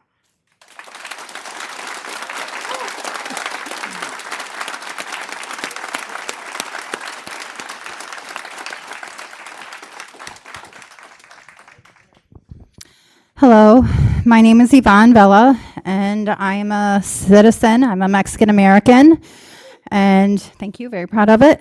And I always grew up wanting to be a police officer, and ended up becoming a nurse. So instead, I decided to, past 20 years taking care of people. So I'm very compassionate about taking care of, others. And sorry, I don't have anything prepared, so I'm kind of just doing it on the whim because I'm pissed off and I'm scared. And we have Stephen Miller, who is telling law enforcement people to step down. Like, he's taking away law enforcement responsibilities and replacing them with people that were January 6th rioters, were domestic terrorists, and now we expect them to be accountable for people's safety and abide by the law. Border Patrol is now what used to be 5 to 6 months ICE They used to have 5 to 6 months of, training, and now it is down to 47 days. So do you expect those people are going to know the law? Do you expect those people are going to not trample over your other people's rights or your rights? Because if you don't think that they're going to trample over your rights, you are mistaken. And immigrants, the thing is you think that we're up here and we're defending criminals. That's not it at all. If people are criminals, I'm fine with getting people out that have committed a violent crime. But most immigrants are law-abiding people. And, sorry, I'm just really shaking and really stressed. But most people right now in the past year that have been detained don't have any criminal convictions. Being here with undocumented is actually a civil infraction. Did you know that? A lot of people think that it's a felony. You always call them illegals. It's not. It's a civil infraction. It's like you're getting a traffic ticket, okay? Those people have made a life here. They have raised families, and they deserve to be here just as much as you do. And so I don't want the Gestapo here doing checkpoints and detaining and pulling people out of fucking cars. Do you? Is that what you want? I know I don't. And I ask that you don't either.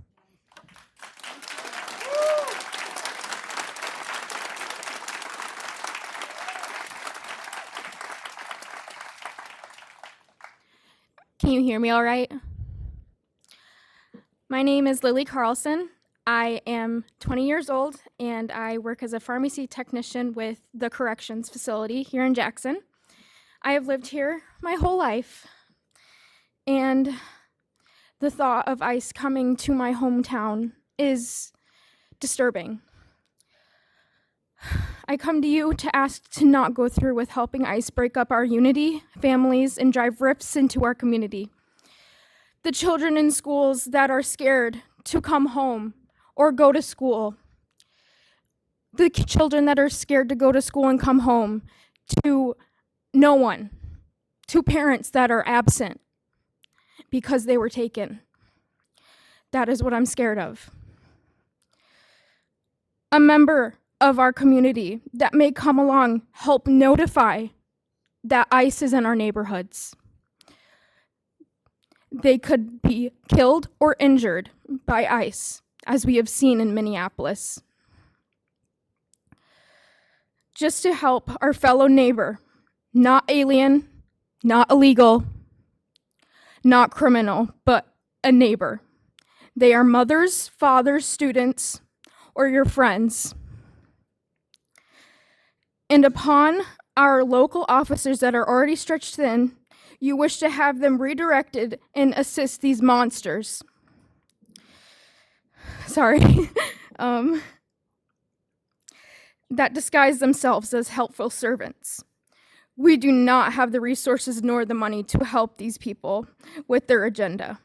So I ask you, Board of Commissioners, please do not assist breaking up immigrant families that hold our society together just as much as any other family does. And do not ask this community to help ICE that will inherently harm the image of our officers. This is from a non-paid professional agitator.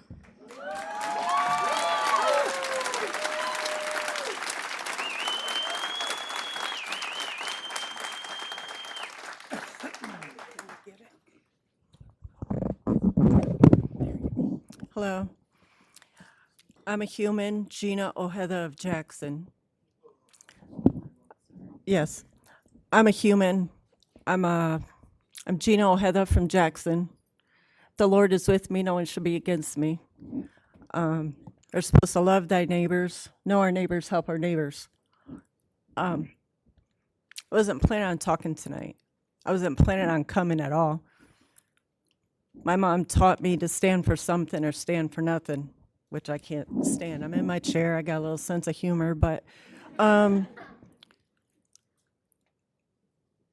few little things that I wrote down is I too have spent many years as a CO with an MDOC, 16-hour shifts back to back to back to back before COVID, before we started to lose the America that I knew when I was a child. I don't like to be in public and let people know that I used to be a CO. I lost my career because of the overtime. My body couldn't take it no more. While I was there, I got to know why inmates were in there. Real violent offenders from sexual offenses, murder, that deserved to be in there. And another part that moved me to talk today is there was a Jackson citizen that happened to be a Caucasian man that violated my daughter in the store here in Jackson. I know people heard that it was a possible lie that was made up. I believe my daughter. Jeremy Alexander is the one, the former city commissioner. I stand behind my daughter, and I stand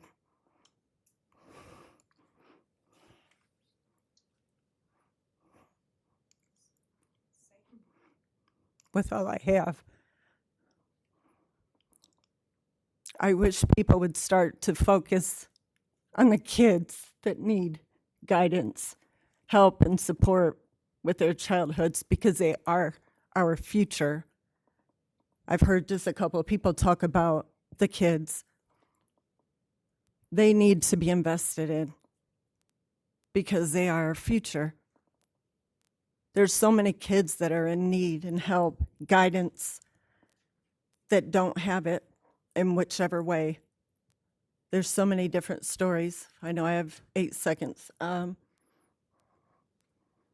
This has taken all of me to come here today to speak out.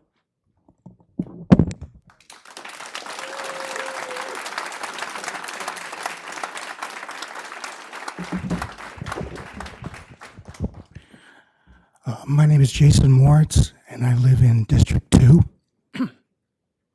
Two things. The Jackson County Sheriff's Office app inmate roster has not been working since December 19th, more than a month ago. This information needs to be available to our community.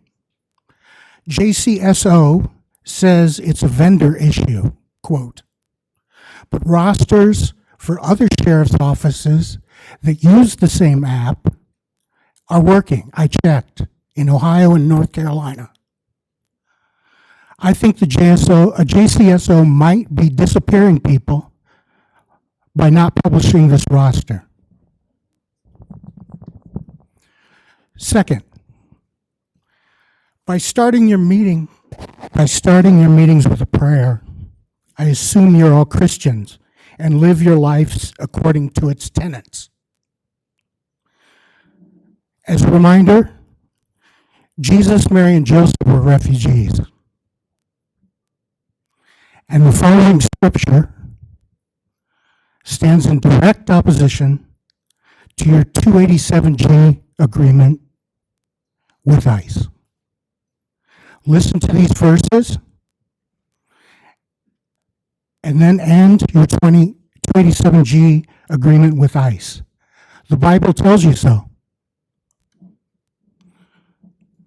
The Bible tells you that the foreigner is near to God's heart.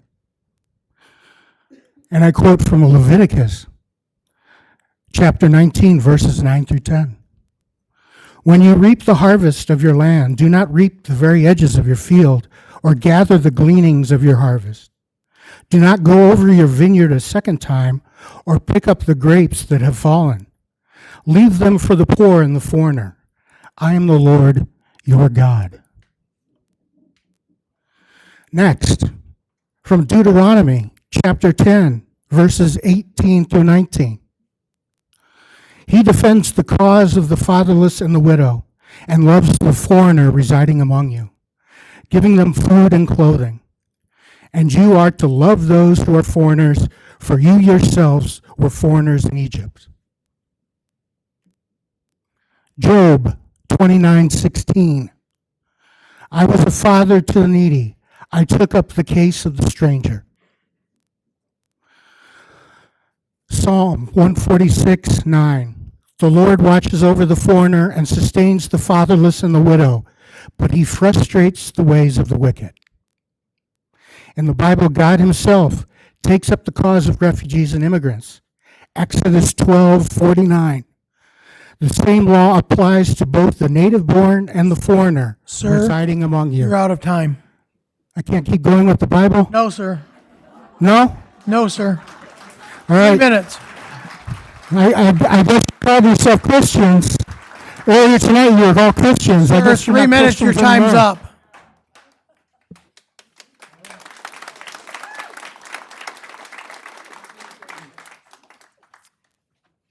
I'm Nancy Eisler. I live in Sandstone. I'm Nancy Eisler, and I live in Sandstone Township. You still? Okay. Okay. I'm not a loudspeaker, but I'm Nancy Eisler, and I live in Sandstone Township in the village of Parma. I had not intended when I came here to speak, but I just want you to know that it is so important to rescind 287G. Whatever people thought was going to happen or how they were going to help the community obviously is not helping. There is a lot of passion in this group both ways, but I hope you mostly hear how people are fearful and don't see it as something that's going to be helpful. I personally have a son and grandson that don't look like me. I fear for them. I professionally worked with police in this county, both city, state, and the sheriff's department, and I found very committed and well trained. To think that now they are going to be associated with people in uniforms with no names and masks, it seems to me that if I was a police officer, I would be very apprehensive about how I'm going to deal with my community with that associated with me. I haven't heard any good thing that could happen, and it's a tax on resources, if nothing else, with a lot of vulnerability, I think, in terms of suits. So, but I appreciate all of your attention for listening to all of us in our position and viewpoint. Thank you.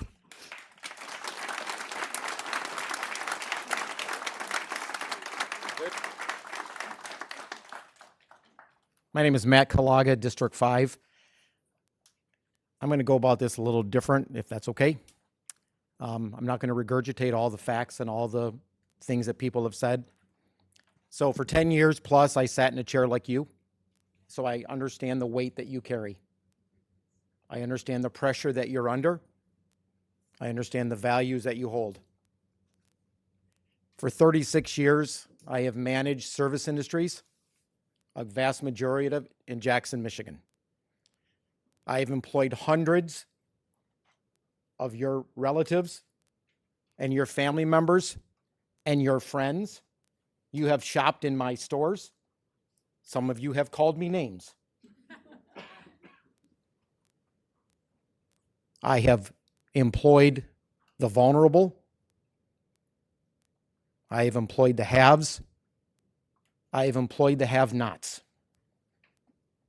I have people of great wealth who shop in my stores, and I have people who can barely make it who shop in my stores.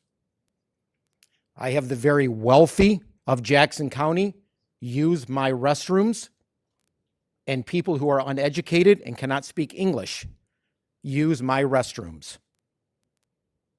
I have people of all walks of life who shoplift from me. I have had to call our fine officers multiple times for every walk of life in Jackson County. So I'm coming to you to say, who do you represent? Do you represent the wealthy? Do you represent the underserved? Do you represent the vulnerable? Do you represent the educated? Do you represent the uneducated? Do you represent the Christians? Do you represent the sinners? Do you represent the Baptists, the Methodists, the Catholics, the Lutherans, the atheists, the agnostics? Who do you represent? The country's watching, everybody. If I asked right now for everybody in this room to have a phone, the entire room would hold up a phone. Nothing is secret anymore. Every decision that we make is being videoed. I am being videoed right now. And it is going to go everywhere. So nothing that we do is secret. So I'm just going to ask this very simply. Are we going to act and have a place that is safe? Are we going to value our residents? And are we going to do what's right? Thank you.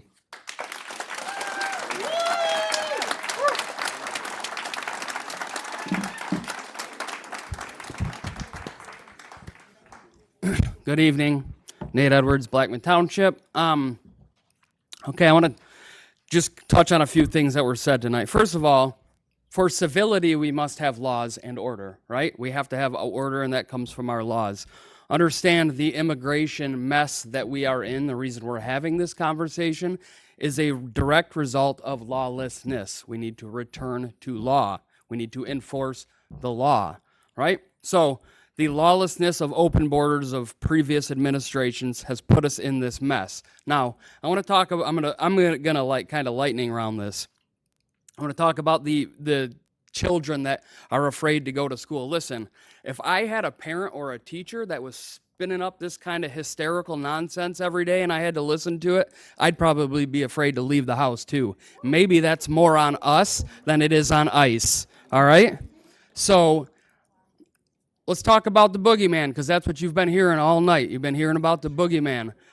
A lot of this is just nonsense. You're being asked to consider things that are not part of this agreement, right? So you're being, and I know you guys already know this, right? You're being led down this straw man path, right? So just ignore that. Here's another point I want to make, touching on something that was said tonight. Hey, guess what? If you're here, there's a right way and a wrong way. If you did it the wrong way, you're illegal. That makes you a criminal. So you're a criminal. Yep. Hey, let's let him talk. Let him talk. Let him talk. Let him talk. All right. So, tax dollars are brought up. All right.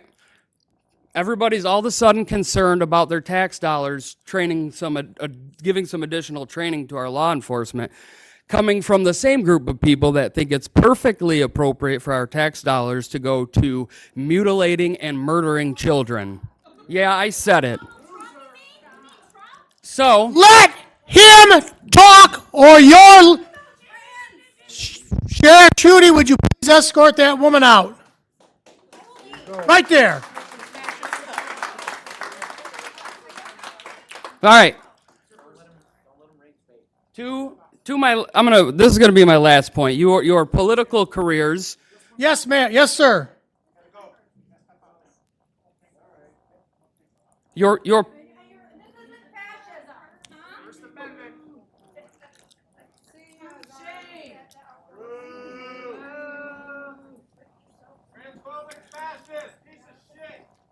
like I said, hysterics. Anyway, let me continue. Your political careers were threatened, but let me reassure you, we did have an election, and in our election, we elected Donald Trump, who ran on what? Immigration, deportation, right?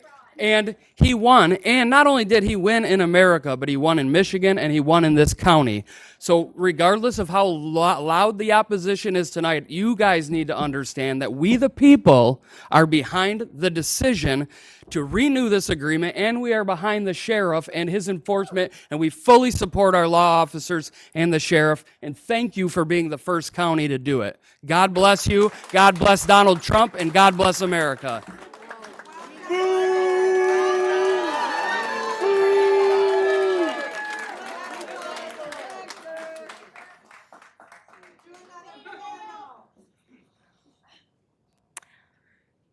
Hi, my name's Ashley Hilliard. I'm from Jackson. I have no idea what's about to come out of my mouth, but here we go. First, I would like us to all agree that we're going to rescind our agreement with ICE and not bring their terrorism here so that all these fascists over here will be happy about it. I would like to just purely state that my family came from Germany during World War II after the Gestapo ripped the children away from the family. And I would really not like to see that happen here. I don't appreciate any of you protecting that bullshit here in my state that I've grown up in, lived in my entire life. Being undocumented is a misdemeanor at best. And we are wasting so much of this country's money, let alone individual states, counties. We are wasting our money, our resources, our time, and our people's lives on this fascist bullshit. And it needs to stop before we stop being peaceful. It's on the horizon if you don't see it. If you let them in here, peace won't last long. Thank you.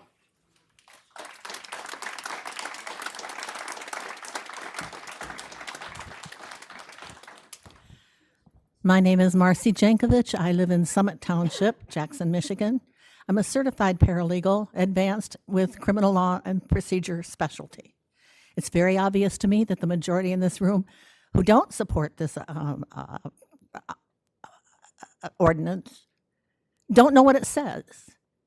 If you don't want ICE in your community, then you'll support what Sheriff Schuette did, because ICE comes to the jail instead of your house or in a patrol car or whatever. If you read the actual provision, it doesn't go to road patrol. It doesn't go any of those places. It goes only to the jail, and it goes only to those who have been arrested for committing another crime, not just for being here illegally. So I applaud Sheriff Schuette, because he's really the one who's keeping ICE out of your community and also facilitating the removal of those who are here illegally. Thank you, Sheriff Schuette, and thank you to the County Commission.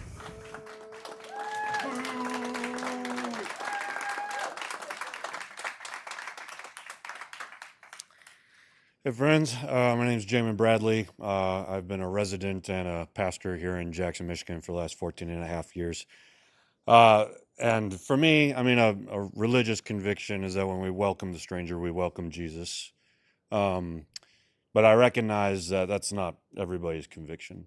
So I think the conviction that I just kind of put on the table before us, I think it doesn't have to be about political sides. It doesn't have to be about religiousness or anything like that. I think it's much of what's being said here tonight feels inhumane, and it feels.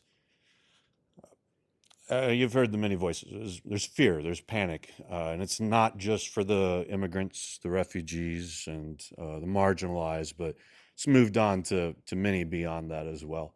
And so I think in many ways what's being voiced is like, there's got to be a better way forward, a way in which we can find something more loving, more cautious, more care to create the kind of Jackson that we've always hoped to create. And I think of the girl who spoke earlier.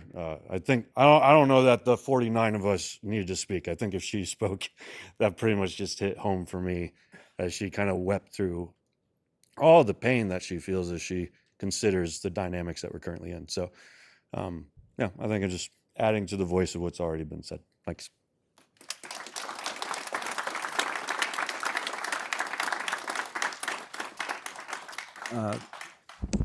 Bill Richardson, Waterloo Township. I'm going to buck the trend a little bit and not talk about ICE. I recently submitted a application for the vacancy in the Region 2 Planning Commission. I have an interest in local planning and zoning, have been involved in these areas some form or another for over 20 years. I spent 4 years on our Township Planning Commission as a Township Board Representative, have served on our Zoning Board of Appeals, and I've chaired our Extraction Committee for over 15 years.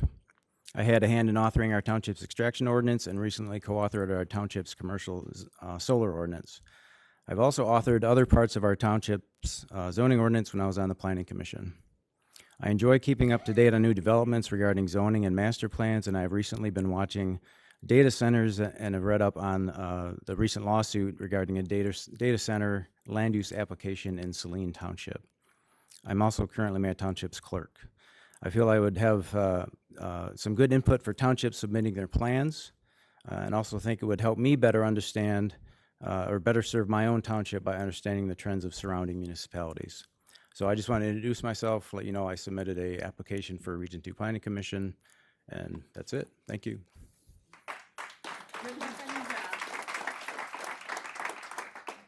Hello, my name's Norman Gild, and I'm a resident of the city of Jackson.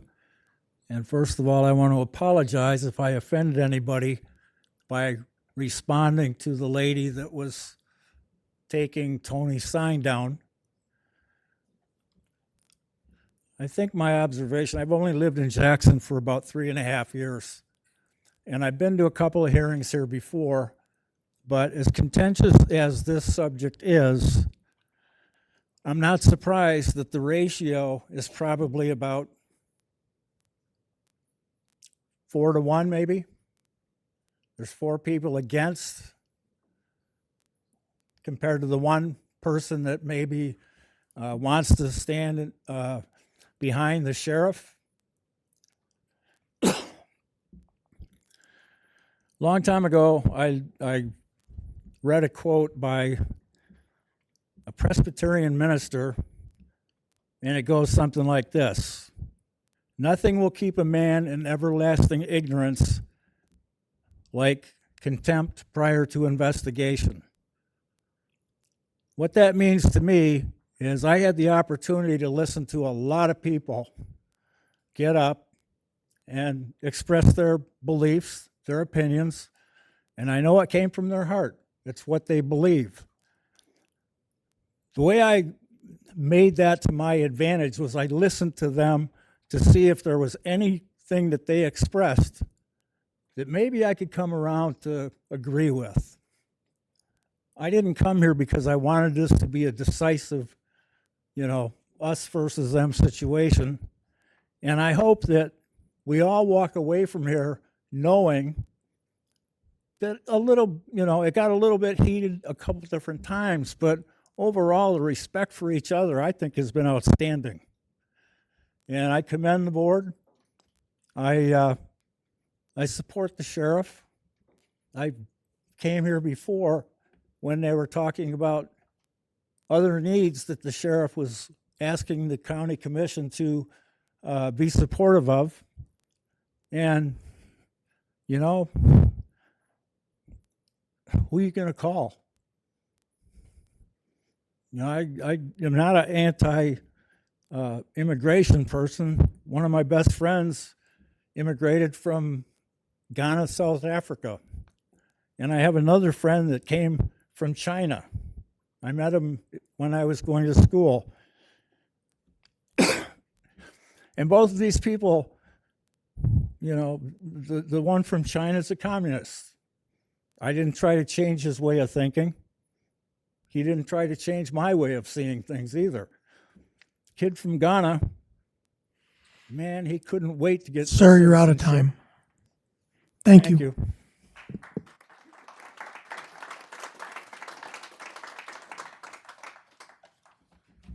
My name is Gayla Ignacio, and I live in the city of Jackson. I just hope, I know others have encouraged you to kind of, as commissioners, look around. These are your people. We're the people who go to the polls. We're the people you represent and work for.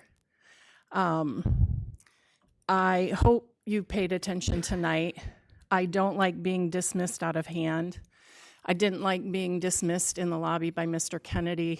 I can't remember if you called us loons or crazies, but when we haven't even approached the commissioners and we get called names in the lobby by a commissioner, wow, yeah. We came here in March and April to try and warn you guys of the division this would cause. One of the asks by one of you guys was simply that the lawyers take a look at the possible ramifications of this. That was voted down.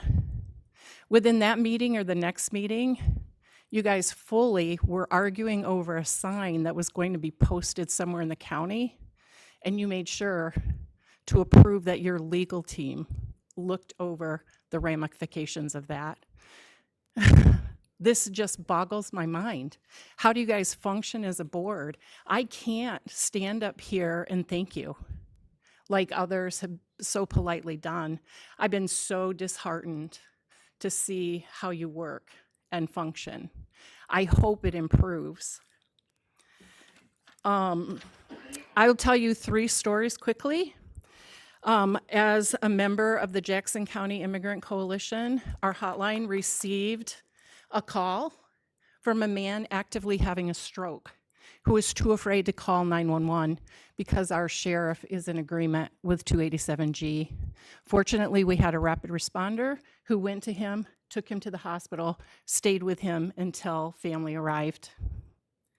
A student today, middle schooler, chatting about her day, stopped, froze. She goes to Napoleon, where ICE was spotted last week on 50. Oh my goodness, Miss Gayla, guess what? We heard a police siren today in the school and everyone froze and we started to hide. We thought ICE was coming to get somebody. There's a man in our community who worked all summer for one of our businesses who earned $3,000. And then that business owner said, I know you're an immigrant. You can't call the cops, and refused to pay him the money he earned. ICE is here. We were able to stop a raid at one of the local restaurants. We were able to stop someone from being taken from their home. I am willing to put my beliefs and values and body on the line. Ma'am, your time's up. Thank you.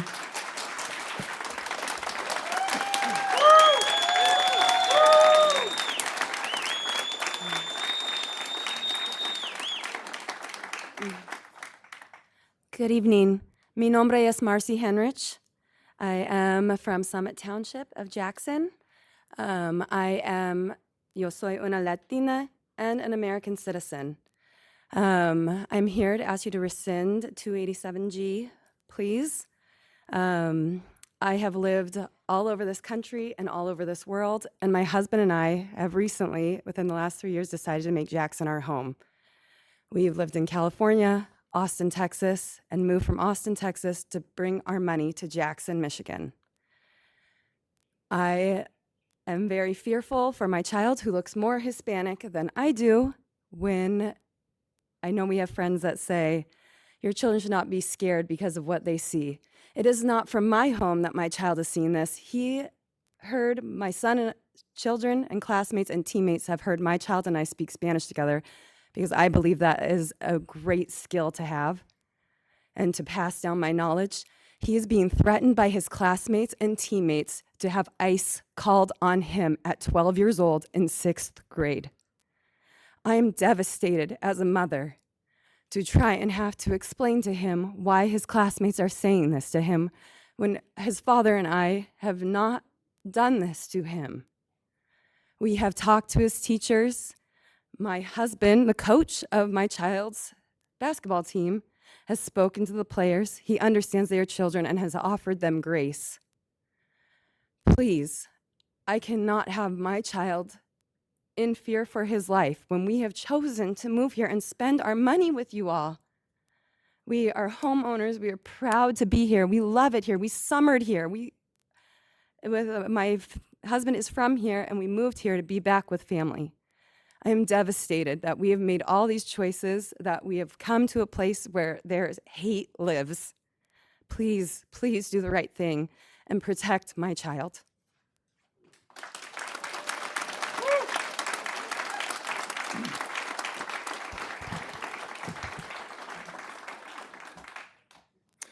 Hi, my name is Ralph Siemens. I'm a resident of Scioto Township in neighboring Washtenaw County.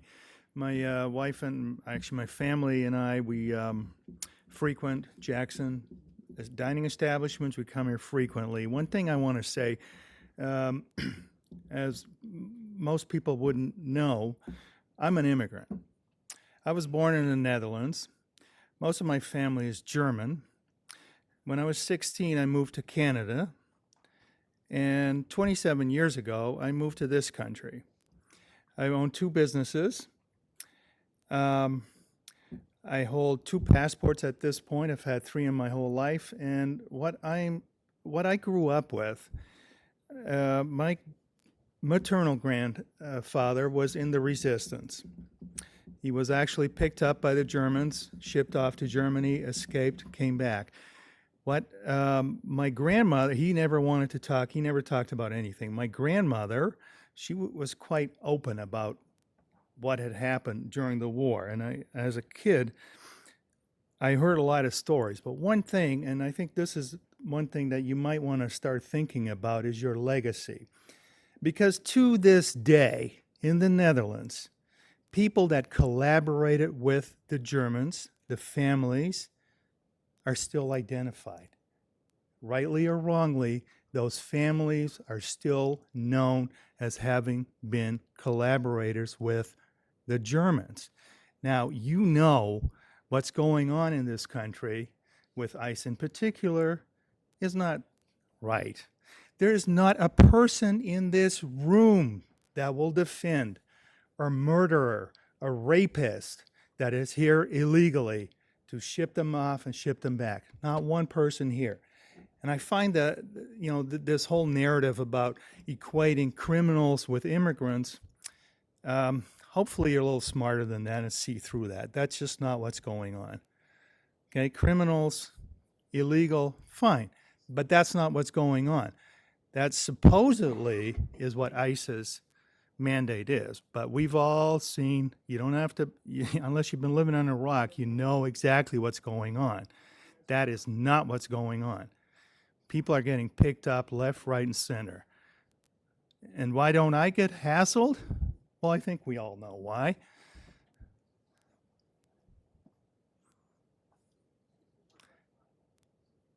So I want you to think about 20, 30, 40 years from now. Your kids, your grandkids. If you allow yourself and enable your sheriff's department to work with ICE, that's a losing proposition. Thank you.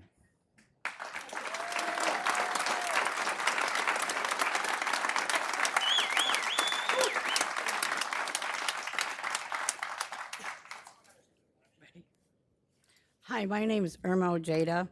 I'm 72. I have lived here my whole life.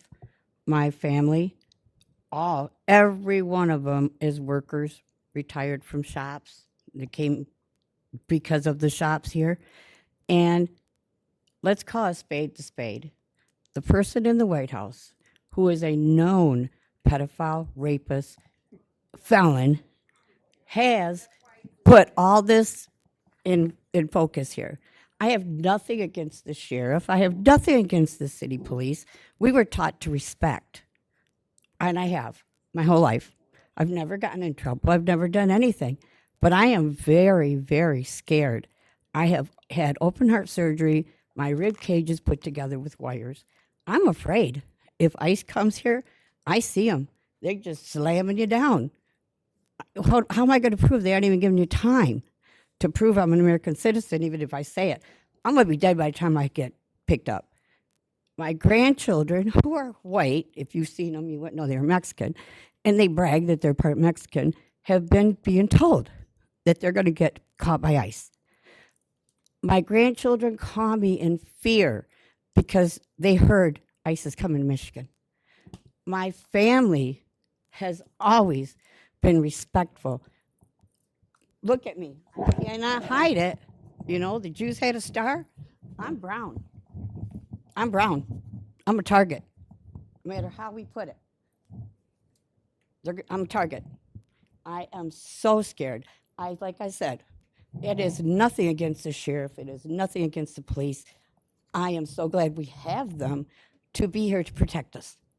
Let's put it to get right, spade to spade. They're Proud Boys. They're hateful. They're demons. They don't care. And they know they don't have to respect the law. Trump doesn't have to respect the law.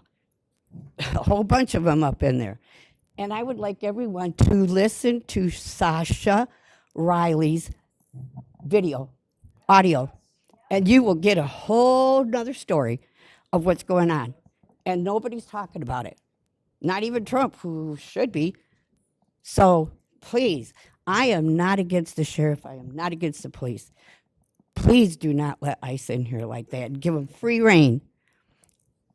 Look at they're in the neighborhood of Minneapolis. That's what's going to happen to us, and that's what I'm fearing. Busting down the door because somebody in my neighborhood, there's a Mexican living there.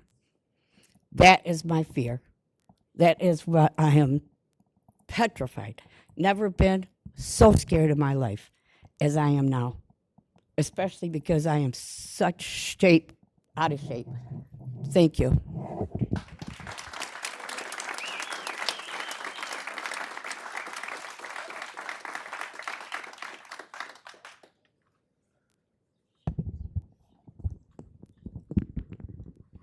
Hello, everyone. My name is Mary Greenman. I have lived in Jackson my whole life, which will be 71 years next month. And I've raised my children here and my grandchildren, and I love this city. It's a great place to live. And now I have to carry my birth certificate with me everywhere I go, just in case an ICE person wants to ask me if I'm a citizen, if I'm legal. And I've worked my butt off my whole life, and I've worked hard raising my children. And now at this age, I have to be afraid. I hope you're all hearing me what fear is, because that's what it is. I mean, as a child, we had bomb scares at school, and we had to put a book on our head. Book on my head ain't going to save me from ICE. And after last spring, when you had your Killology at the college, that was super frightening to me, because Killology is not what you need to be teaching people. I respect the police officers, I respect our government, but things have to change or it's going to get worse. And you're listening to me, sir, I see that. But I hope that you all will use your hearts and your conscience to guide you in what you decide to do with ICE, because they don't belong in our city. If you arrest a real criminal, a murderer, turn that person over to ICE. But a lot of the people that they're apprehending are not true criminals. I'm not a criminal, and I still have to be afraid. I hope you all will listen to what I've said and take it into your heart and take it into your thoughts.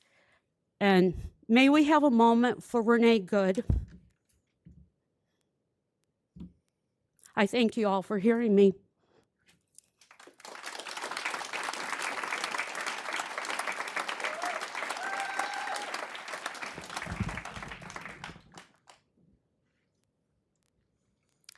Good evening, Mr. Chair and Commissioners. My name is Nancy Smith, and I'm a Jackson County resident, but I'm here tonight in my capacity as I'm on the staff of State Senator Sue Schenck, and she asked me to deliver a short message from her, which I have, to acknowledge the moment we're in and to acknowledge all of the deeply held beliefs in this room, and I will let her know. And I want to thank everyone for sharing your heartfelt thoughts, beliefs, and messages, and also everyone for your heartfelt listening. I'm sure she'll appreciate it. Okay, these are Senator Schenk's words. I support an immigration system that is stable and predictable, a system that allows people who want to be part of our community, who want to be Americans, a clear path to citizenship. And when people follow that path, they should be treated with dignity and respect. And eventually, by following the rules of our system, they can become citizens. At this time in history, we don't have that. People who have been following the rules, sometimes even people who are citizens, today are being abducted by masked men operating out of unmarked vehicles, and some are being disappeared, even in our state. Instead of focusing on people who represent a danger to our community and ensuring that due process is given to all according to the Constitution, ICE is terrorizing citizens as well as immigrants who are valued members of our communities.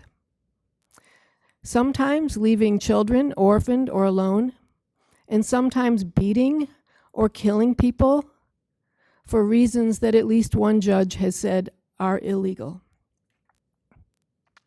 Sheriff Schuette and his officers are trusted members of this community, and we rely on them to keep us safe.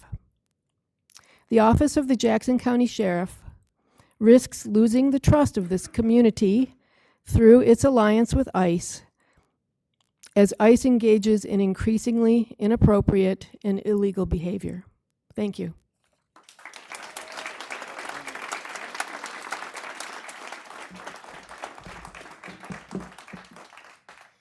Good evening, commissioners. Amy Hawkins, Pulaski Township. It is an honor to be before you again. It's been a while. Thank you to each of you for your service. I want to say thank you to all of my fellow citizens here in the room and to those that have left, those that agree with me and those that disagree with me. I think we should celebrate tonight. The fact that we live in this awesome nation, that we have a forum that we can come and speak publicly before our distinguished leaders, that we can agree to disagree and do it with respect. That is something that we should all walk out feeling very hopeful about. I am hopeful as I look forward. I stand here in strong support of Sheriff Schuette and his deputies and law enforcement. But what I would also like to say to all those that maybe disagree with me, thank you for your courage to speak up, because it is good for me to hear your side of the story and where you're coming from. And if we can be honest, all of us are going to make Jackson County better by learning and listening to one another, learning and growing together. Nobody has everything right, but we sure have a lot of truth that we can celebrate. I would like to respectfully remind all of us, when we are in crisis, home invasion, we're threatened, who do we call? 911. It is not just anybody that chooses to pick up that phone and to answer our call for help. It is an officer that chose, whether it's ICE, whether it's military, whoever it is, they chose to make the sacrifice to stand between you and me and danger. And so all I'm asking tonight is that as we walk out of here, that we will remember the ICE agents, no matter where they're at across the nation, they are men and women, husbands, wives, sons, daughters. They have dreams and hopes, and they are trying to do their best to do a good job. Are there bad apples? Absolutely. Are there bad humans? Absolutely. Are there bad everything? Absolutely. But there sure is a lot of good. I have had the honor of getting to know and work alongside Sheriff Schuette, and can I just offer this one tip from a fellow citizen? How many of you have invited Sheriff Schuette or any of his team to come to your community gatherings to explain the policies they're weighing, to explain how they handle law enforcement or how they handle issues? Could I just invite you to be a part of their public open house that they do during the summer. Get to know them. You will find them to be men and women of the highest quality that would lay down their lives in a moment for us and who care deeply about all who live in this community. Thank you, commissioners.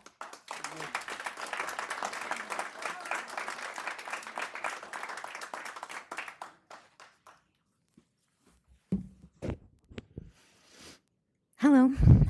Thank you all for your rapt attention and your patience tonight. We're all tired. My name is Kaylee LaFear. Thank you. And I am a resident of Summit Township. And all of you in front of me made your stance very clear when you originally made the decision to agree to 287G, even if you did not realize the full implications at that time. Committing to policies like these is a slippery slope. Please know that we are not delusional. We know we can't change your minds with feelings and anecdotes, but we're educated, we're pleading, and we're your voters. And I'm still here using my privilege, even after recently having surgery and being treated for a pulmonary embolism. I should be at home, recovering and safe. However, I cannot truly feel safe if my neighbors do not feel safe. The family that I married into helped build this community and has created opportunities that everyone in this room has benefited from. Not all of that family would agree with me being here and speaking. In fact, my husband even joked that he wouldn't bail me out if I got in trouble going out tonight. But my son will be proud of me. That's why I can't be quiet, because if you're complacent in the face of tyranny, you support the oppressor. I personally am ashamed that racism, profiling, and the blatant disregard for due process has become the norm. And I hope you feel ashamed if you support any of those items as well. I truly support the sheriff's office and the police community here.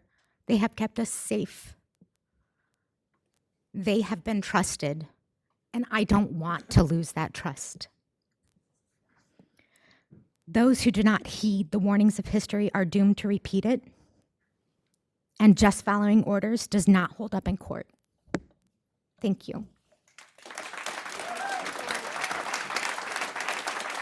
Hello. Hello, my name is Annie. I'm an immigrant. I'm from Indonesia, and in Indonesia, it's only a police and army who own the gun. Meanwhile, in America, it's everybody can have a gun for safety and anything. My mom, my family is afraid when I'm going here. Why? Because my safety.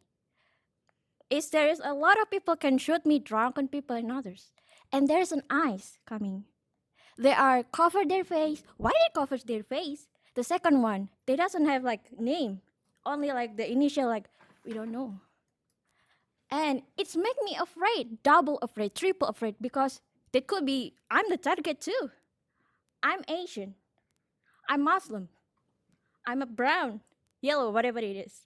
And it's very well known that people, white people mostly, is doing the, like seeing like people who have a color, it's lower. So I'm like easily target for people. That's it. And I want to say that I love America. I love a lot of people here. I love the Jackson. It's pretty nice. And I want like all of you here will have the power of it to help us, to protect us. Because I know I don't have a guarantee that I can still live tomorrow. Everyone can target me. And I want all of you to protect us. Because what? All of you, someone will have a power than us. Thank you.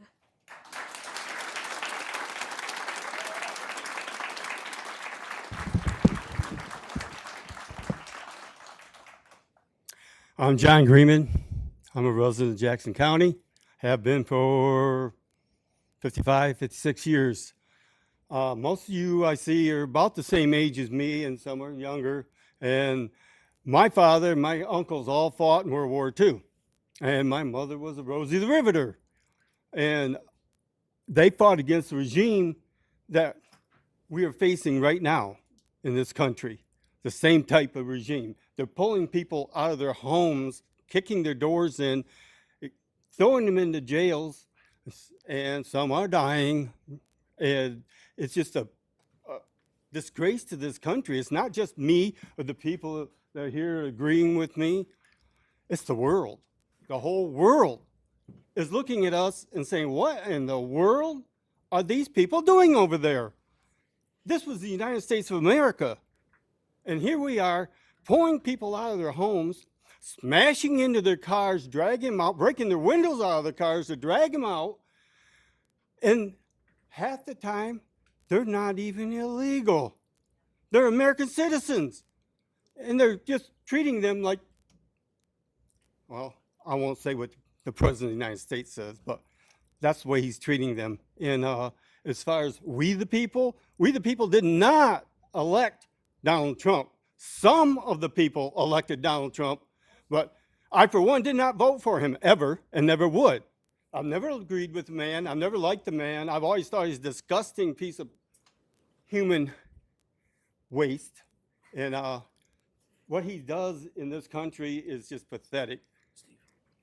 And here, a lot of the people I've listened to have all said the same thing as I'm feeling, is that it's just a disgrace to have these people being humiliated in front of their own families, being drug out, zip tied in the streets, and then thrown into police cars and dragged off. I actually know some police officers my own self. I have a nephew who's a police officer, and he went to school. And we have some police officers here tonight.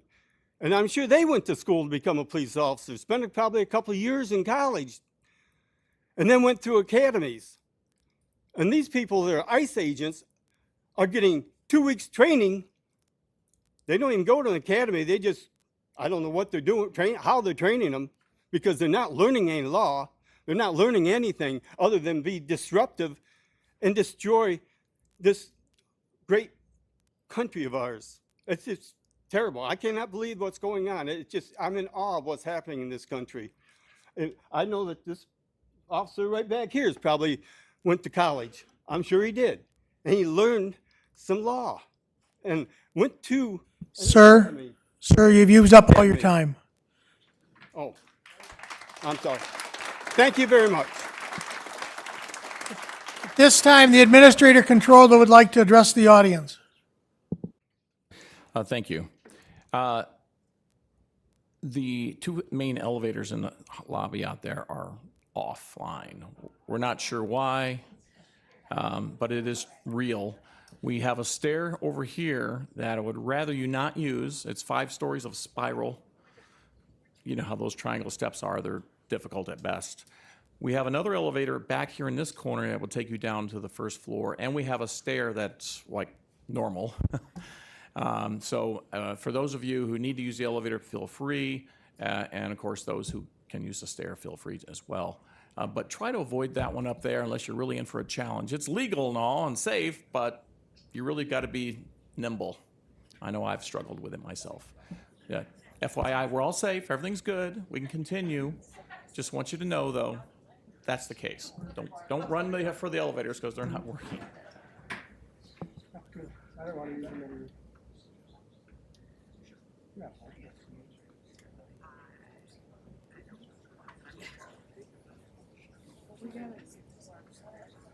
Thank you for the opportunity.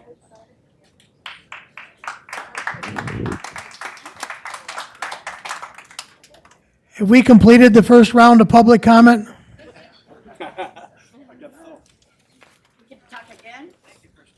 At the end of the meeting, at this time, I'd entertain a motion for the minutes. So moved. I have a motion and support. Any questions or corrections from the minutes of the December meeting? Commissioner Bear. Thank you, Chairman.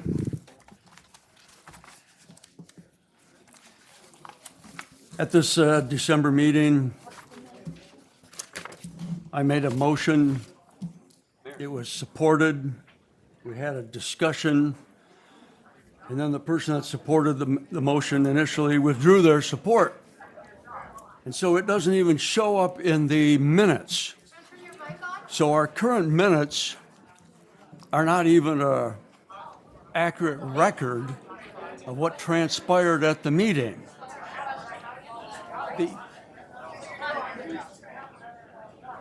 Your concern is that the minutes do not reflect the conversation that was had with the removal of support to your motion. Is that correct? That's kind of what I'm concerned with.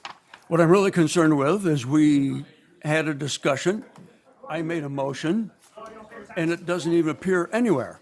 So these minutes are not an accurate reflection of what transpired at our meeting.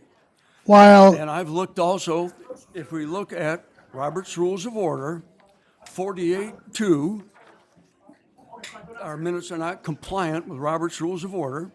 They're also not compliant with Robert's Rules of Order 48-4.6. if you believe that way, what would you like to had added to the minutes, please? I would like the minutes to reflect. I'm asking for you to give me right now what you would like added to the minutes, please. That's what I was doing, if you'll stop interrupting me. Under 17B, animal control, we need to add to it that a motion, and you have the exact wording, a motion was made to require certain procedures from our animal control officers. The motion was seconded, there was discussion, then the second was removed. That needs to be said in the minutes. So the minutes at least reflect the discussion that we had.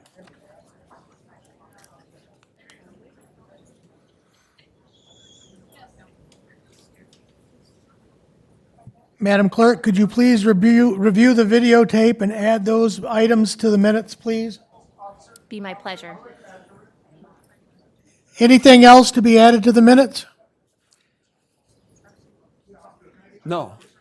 But how are we proceeding from here? You've asked the clerk to I just review- asked the clerk to add to the minutes what was said that's on the videotape by you and the other commissioner. They'll be added. So the minutes are amended. Thank you. Yes, sir. All in favor, please say aye. Aye. Those opposed? Duly carried. Mr. Chairman, Yes, sir. can I move that we that we stand at ease for 10 minutes? for No, bathroom sir, we're break? going to finish the meeting. No, sir, we're going to finish the meeting. We've arrived at the consent agenda. I have a motion on the consent agenda. I have support. Any items for removal? Yes. Commissioner Bear? I'd like to remove 12B, Armory Farmers Market Project, Road Jackson lease.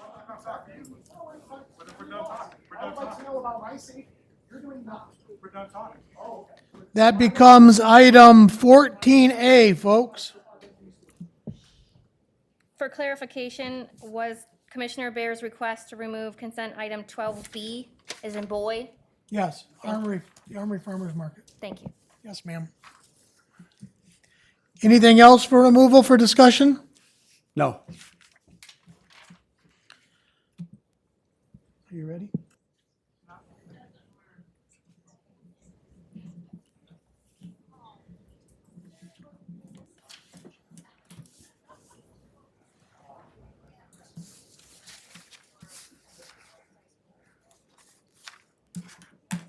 The clerk will post the vote at this time. It'll appear on your computer. I'm a yes.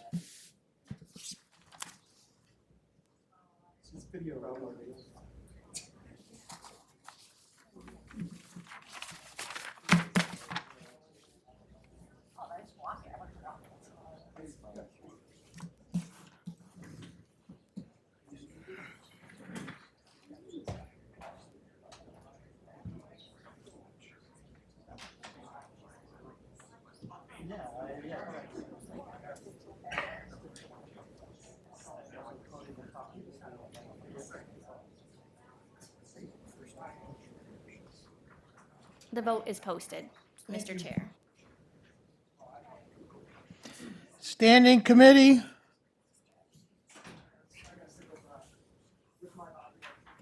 Standing Committee, Public Safety and Transportation, chaired by Vice Chairman Corey Kennedy. Commissioner Kennedy. Thank you, Mr. Chair. Yes, sir. We have one item of business tonight. That's an appointment.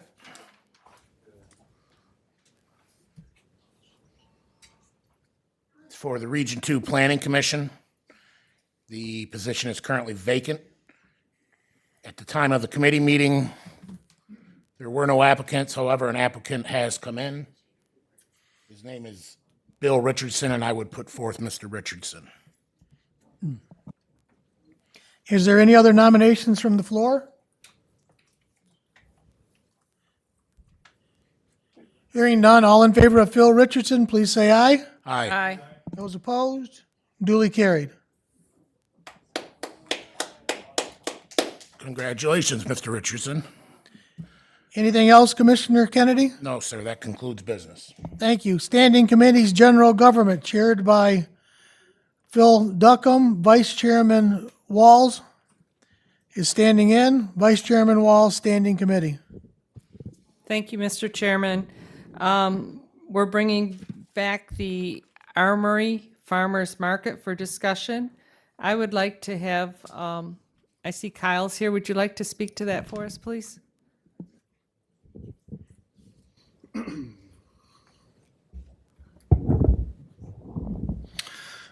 Yeah, I'd be happy to answer any questions, and I did provide some additional information as a follow-up from the committee meeting. It seemed like the main question revolved around the lease payout to the county.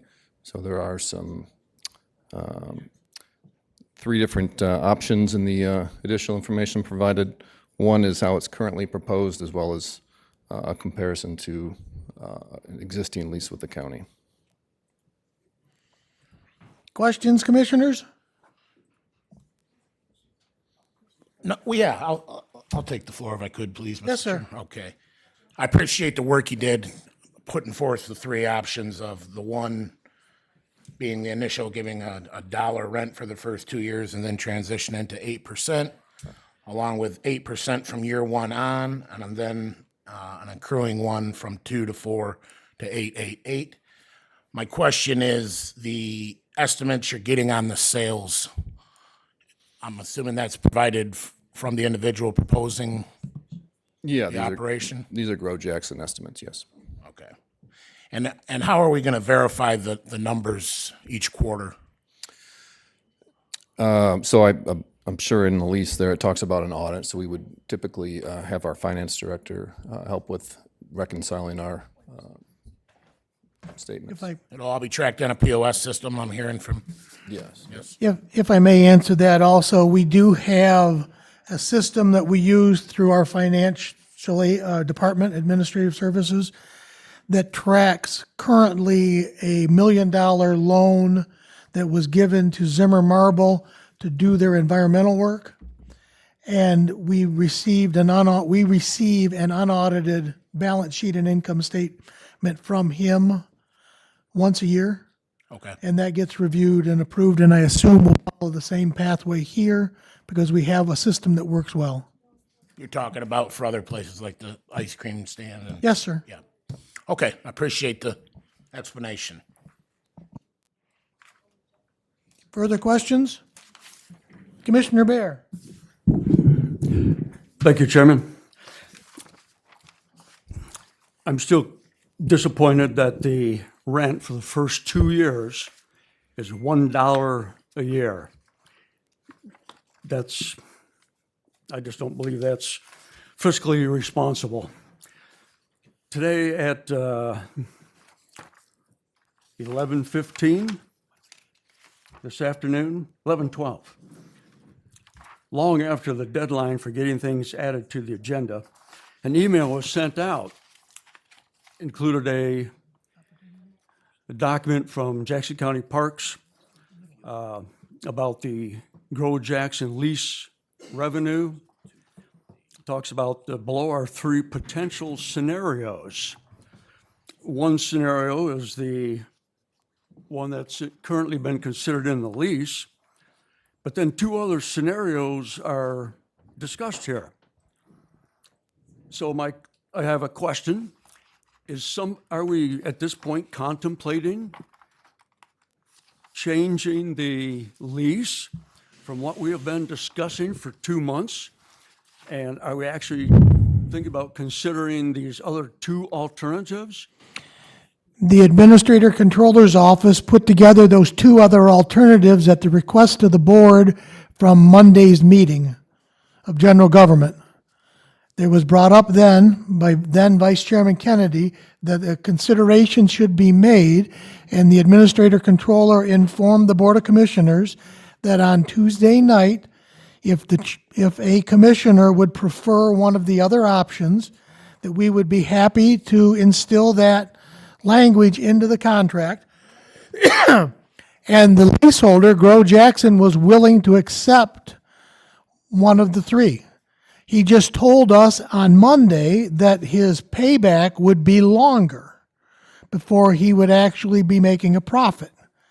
So what we're looking for tonight is either the Board of Commissioners to accept the $1.08%, to accept the 248 option, or the 888 option. And I'm willing to make the motion that we go with the 248 option at this time, if there is support for that. I'll support it. Commissioner Vice Chairman Kennedy has supported the 248. Commissioner Bear, your question. Yes, all three of these scenarios here, in year one and year two, have costs for the cafe bar and costs for the events vendors. All of our discussions leading up to us, those options are for years 3, 4, and 5. How did they now get put into years 1 and 2? We haven't discussed, we haven't approved the cafe bar. We haven't approved the events vendors, but yet all three options have those items in there for years 1 and 2. Administrator Overton. It seems to me that we're really changing this program. Actually, we're not. The contract is such that the contract is such that when he grows, those fees become evident. So really, what happens is, 8% of zero is still zero. This is a new structure, a new venture, and we're going to walk before we run. This is going to be a farmer's market, and we all know what a farmer's market is. If Grow Jackson performs the way they believe they can, that will grow into a farm stop and right on through the progression where they may very well have a cafe, beer sales, things like that. Rather than going and having to revisit the contract every time Grow Jackson advances and wants to change up their program, we put a contract together that deals with it all. So the first year, it may very well just be a farmer's market. Obviously, we will receive no income on the rent, no 8% of, the first year, the motion is 2%. So that we would not receive 2% of cafe sales if there are no cafe sales. But rather than change the contract, every time they change what they're doing, we wrote one contract, and over time, if they achieve success, we're successful. But with this program that's laid out here, every discussion was that later, not year 1 or year 2, later the cafe bar would be discussed and approved at that time, and the events vendors would be discussed after year 2. So besides just the fee structure, are we approving the cafe bar in year 1? Personally, I don't think he's going to achieve year 1 cafe results. But regardless of that, why go back and keep changing the contract? We have it all set up now and as the board just has a motion on the table, 2, 4, 8. What that means for everyone's benefit, it's the first year, gross sales, we would receive 2% in rent from the gross sales. Second year, it'd be 4%. third year and thereafter would be 8%. The idea of a contract like this, where you're using percentage of gross, is that the more successful they are, the more rent they pay, to be honest. And at some point, we hope they have such success that they come back and say, time out, 8% is way too much of our multi-million-dollar operation. You never know. Guy can dream. And I can understand why that would be the case. But then we can negotiate what one would consider fair market value, given the neighborhood and the community in which we live and work. But for now, it is perfectly fine. They cannot sell alcohol without a state permit in place, and that's not up to us. So there will be no revenue unless they get a permit from the state. But our contract can clearly cover all that regardless. So what we're saying, Tony, is that Grow Jackson can grow at its own rate for the next 5 years, and we're going to help them along by letting them choose what they want to do and how fast they want to do it, but we're still going to make our revenue from each item. Okay, we've discussed this for a couple months. Now, at the last minute, I got this email at 11:12 this afternoon. We're changing everything that we've ever discussed for 2 months. We're not I changing- think this ought to go back to study session. Tony, we're not changing everything. I'm asking you to be intelligent and pick from one of 3 options in a lease agreement on what a business can do so it can begin doing its business. It wants to get to work. It wants to make money, and it's a private sector operation. So we want to get it going. We're not going to sit and wait and keep procrastinating on this month after month. You have before you a complete lease agreement. The only thing you don't have in it is what the lease payment is going to be, and it's based on a percentage of 2% the first year, 4% the second year, and 8% the third year. That's not in the lease agreement that I have. Yes, it is. Well, no, it's in what Mike Overton sent you today, sir. He's asking you to attempt to comprehend what we're trying to do. So we're trying to take a lease agreement That's all done. that was done with $1 for the first 2 years. I'm going to remove the $1. I'm going to remove the $1, and I'm going to charge the guy 2%. So if he makes $10, I'm going to get 2% of it. If he makes $100,000, I'm going to get 2% of it. And then next year, I'm going to get 4% of what he makes. And then year 3, 4, and 5, I'm going to get 8%.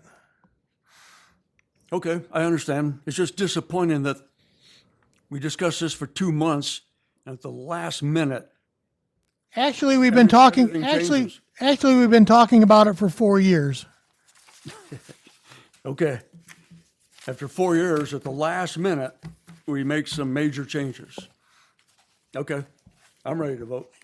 You ready to vote? Thank you, Mr. Commissioner Willis. Thank you, Mr. Chair. Kyle, my question was simply the IFP proposal. What did we have in that proposal, and are we changing that? We had the $1 at the first 2 years and then 8% after that. So the first 2 years? Yes. And then 8% each year after that? Okay. So we're changing that now. We're making it, instead of $1, 2%. Okay. Instead of $1 the second year, making it 4%. 248, yeah. 248, sir. Okay. And Mr. Incendio feels that those are all meetable goals. Could you restate the motion, please? Yes, ma'am.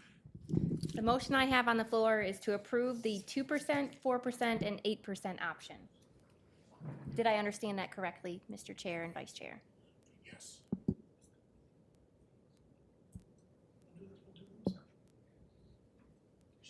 So you were asking us to vote to approve an amended contract.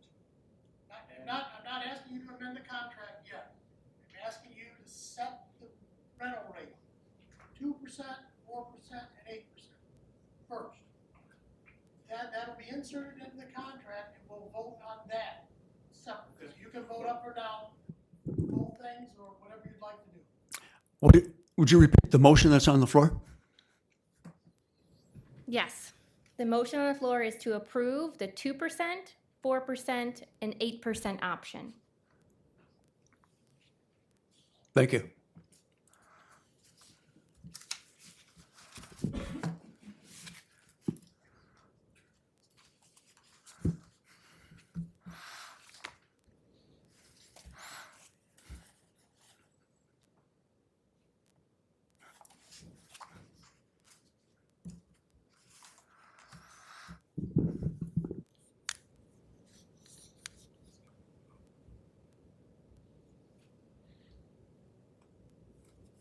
Mr. Baer, you're the last vote I'm waiting on.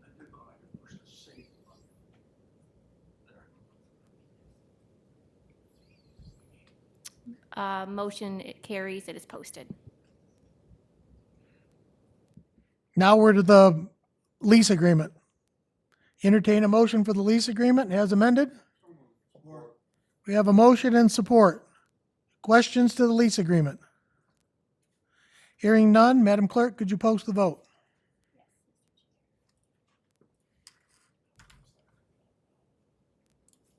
It is posted.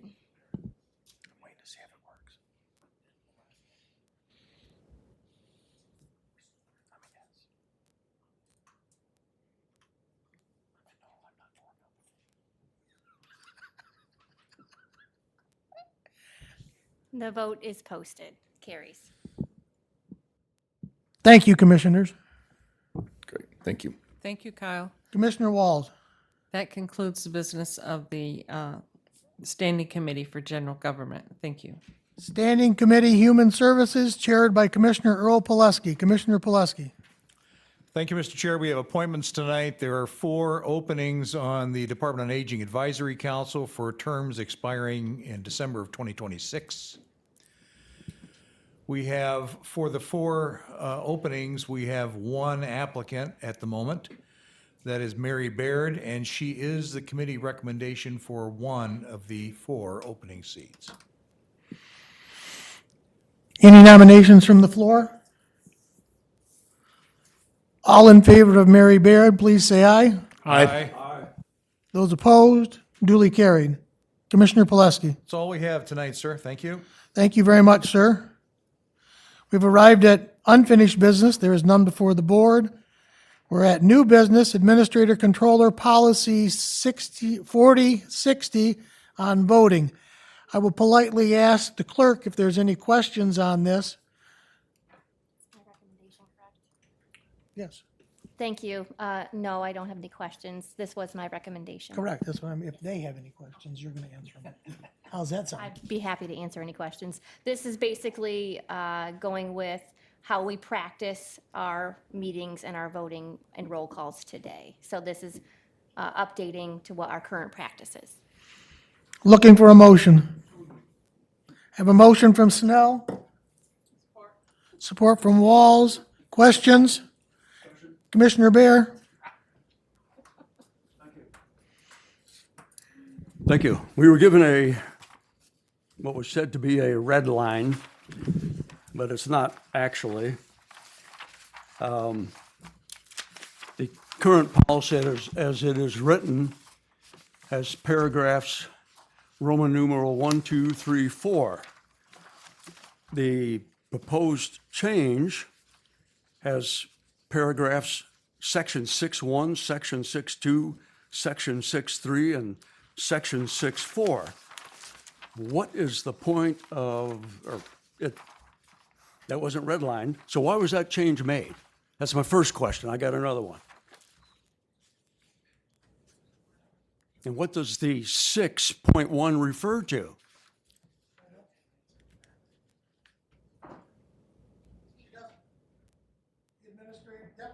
Deborah doesn't have an answer for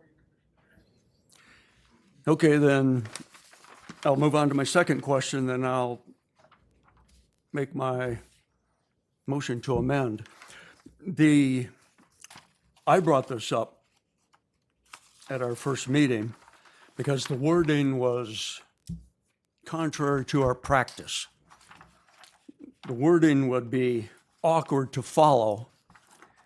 And so I suggested that we change this policy to reflect what have we been doing for the last 7 years. The sentence in question is, well, it's in paragraph 3, or section 6.3 if you wish. When a roll call vote is taken, the roll shall be called by the member's name in numerical progression by district. Now, what I find confusing, the first member to vote shall be in continuous rotation from the previous meeting. And that gets what really difficult. So if this meeting, I make the first motion, or I get called on, and it goes to Corey, according to our current policy, the next meeting it starts with Earl. And somebody has to keep track of who voted at the last meeting the last time. So I had suggested we take out rotating from the previous meeting. What has changed here is the first member to vote shall be in continuous rotation from the previous meeting, starting over each month. Well, it's still a confusing, awkward statement. The words starting over each meeting should just be eliminated, because that just does not make sense. So here is, and if people will pass this on quickly and not sit on it and hold it. Margie, would you pass this around? This is the motion that I would like to make. That the sentence that we've been questioning, the first member to vote shall be in continuous rotation in numerical progression, period. And the words from the previous meeting struck out. That makes it a much easier procedure to follow. It makes a sentence that makes sense. It's a sentence that does not contradict itself as the current proposal does.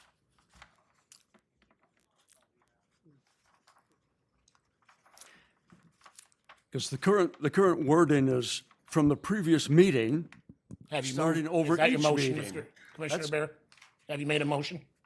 Is that your motion? Are you making a motion? All you have to do is say yes or no. Yeah, I make this motion. Support. Aye. Those opposed, duly carried. Thank you, Vice Chairman. Thank you, Corey. We've arrived at public comment. You have 2 minutes to address the board at this time. You cannot share your time with other members of the public. Public comment is now open. Please state your name.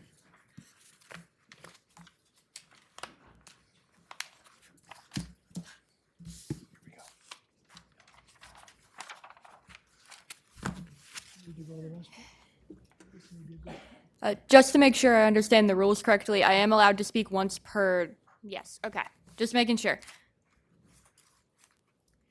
Well, I'll introduce myself again. My name is Alex Scott.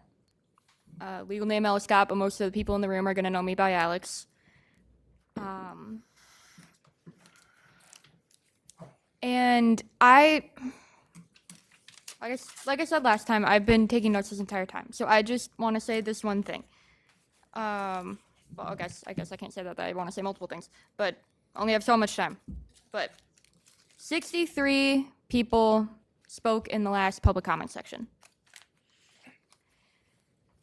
One person talked about something that wasn't ICE related. Mad respect, honestly. One person, I couldn't entirely make out what their stance was because I did not know who they were and therefore didn't have any context for what they were saying, which was very vague. 8 people specifically said that they were for the 287G deal. 53 said that they were against it. Those 53 gave statements from all walks of life, some more logistics related, and some were given by kids standing up here shaking and on the verge of tears. Regardless of what you think of any of that, I think it's clear that 287G deal is just, it's not worth it. It's a drain of resources.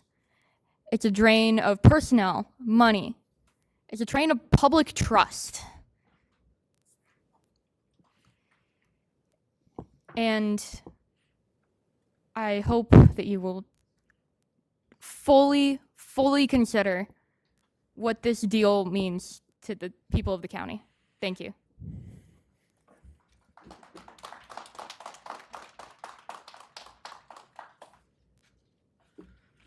My name is Toby Baker. I'm a resident of Jackson City. The city of Glendale terminated its contracts with ICE and the Department of Homeland Security. Let this be a model of how the Jackson County Sheriff's Department and the county commissioners could respond with thoughtfulness to the concerned members of their community who have all spoken today. The Glendale Police Department is trusted and supported by its residents. In turn, our officers work every day to protect and to serve with professionalism and care. At this time, it is in our best interest not to allow that trust to be undermined. They explained how they had worked to build a department and a city based on transparency, safety, trust, stating, and this is from them, nevertheless, despite the transparency and safeguards the city has upheld, the city recognizes that the public perception of the ICE contract, no matter how limited, no matter how carefully managed, no matter the good, has become divisive. I again call you to withdraw from the 287G program. Thank you.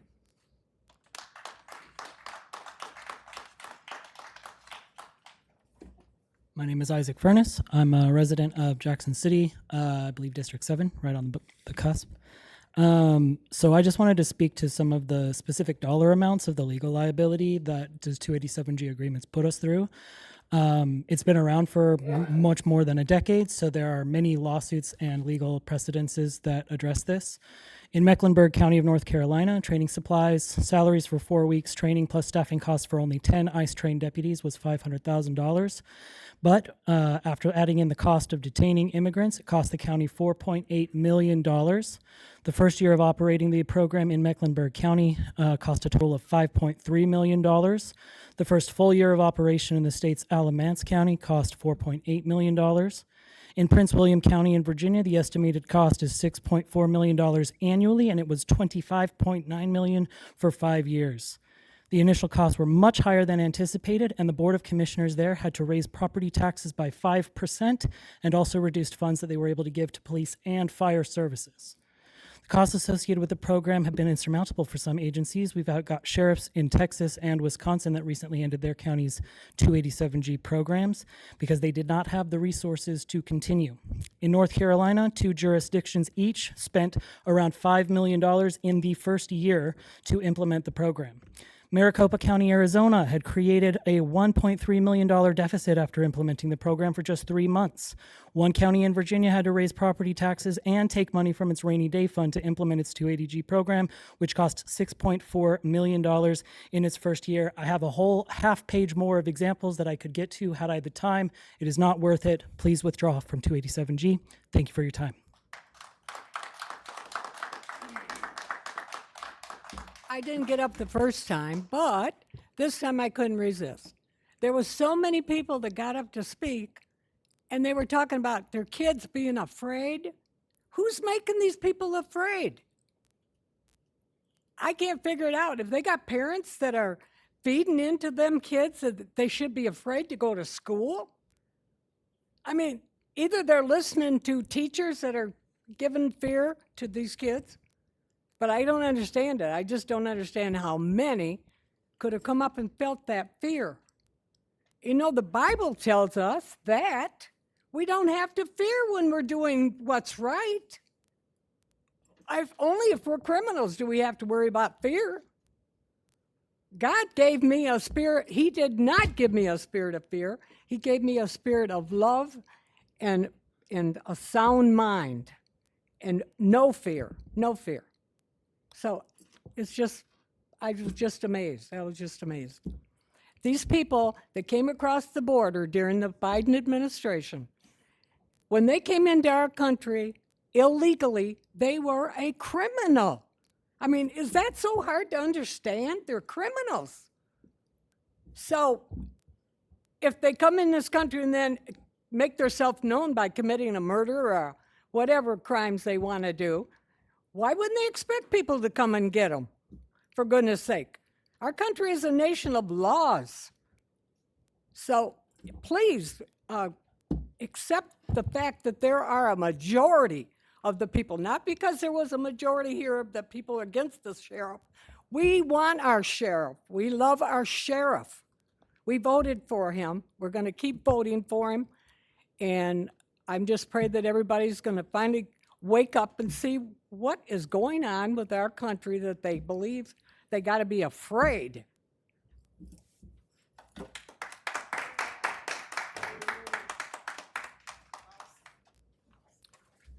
Hello, Bill Richardson again.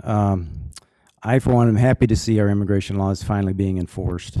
These laws were introduced and passed not by President Trump, but by Congress over the last several decades. It's these same laws that were being used by President Obama when he deported millions of people, miraculously without any protests. As such, I expect our county sheriff to cooperate with federal law enforcement and the actions they are taking to enforce federal law. This doesn't mean I expect our sheriff to help ICE capture criminals on ICE's watch list, but they should certainly hold them if they have them arrested for some other reason. And they should, of course, handle any unrest that comes from protesters in Jackson County who violate the law, trying to stop ICE from enforcing laws passed by Congress. Without this support, you will see the chaos you now see in Minnesota. ICE is operating without incident in most states and cities. This is because most states and cities aren't resisting federal agents who are enforcing federal law. If people have an issue with the immigration laws, they should lobby to change those laws, not obstruct the men and women working to uphold existing laws. Thank you.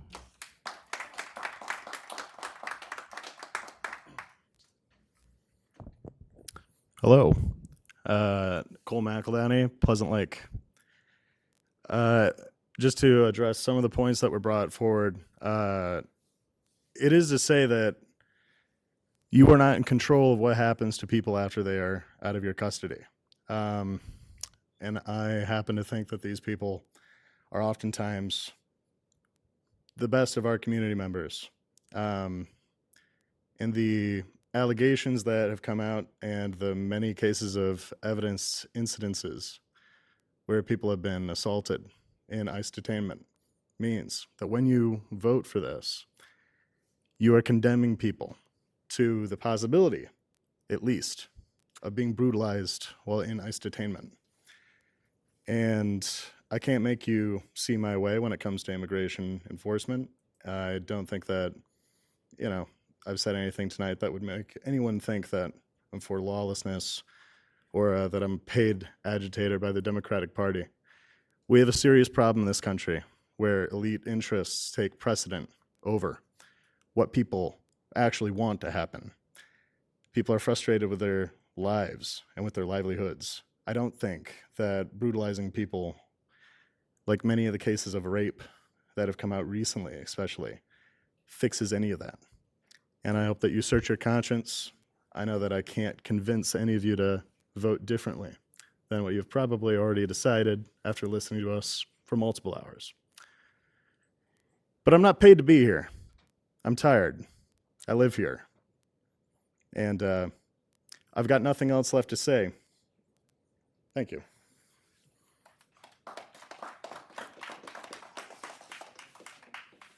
Hello again, Melissa Hiller, Summit Township. I just felt like it needed to be pointed out. Tonight was quite an unhinged mob rule kind of a night. And since it was mentioned earlier that, wow, this is really great, we get to share ideas and listen to each other, I just wanted to point out that that didn't happen, actually. I couldn't believe I tried to come up here and say what I wanted to say. Everybody talked over me or talked behind me, threw me off. And then as I'm watching this entire room, I thought for a second, after things got a little heated and then calmed down, I thought, oh, well, you know what? It's actually kind of calm right now. Well, it was calm because it was all this side talking for a really long time. But the second somebody else came up with an opposing view, they just came unglued and with their boos. And then there was somebody, he was a teacher, being so proud that he's looking out for these kids and how, I mean, all of the good stuff. They all had all the bleeding hearts and all the kind words, and they're the good side. But then, there was a teacher who came up, and I watched him the entire time harass Sheriff Schutte, telling him he's a fascist pig, leaning over, and then he tells somebody else how, oh, I've been afraid. I'm afraid he's not protecting me. But they're creating this environment with their own hostility, and it's so frustrating to watch because they didn't come to listen. They think they're the only voices that should be heard. And so, yeah, it was a tough night. I don't know how you did it. I don't know how you view all of this stuff. That could not have been an easy night. So I thank you for listening. Actually, you know what? I do have a second left if I can read something real quick. This was just a meme that I thought kind of points out the hypocrisy. And it said, oh, look, son, rioters,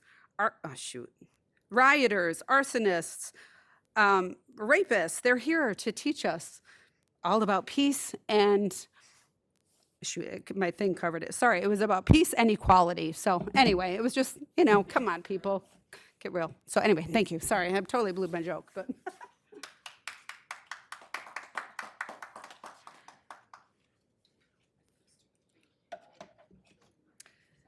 I stand before you as a white privileged woman, and I know that.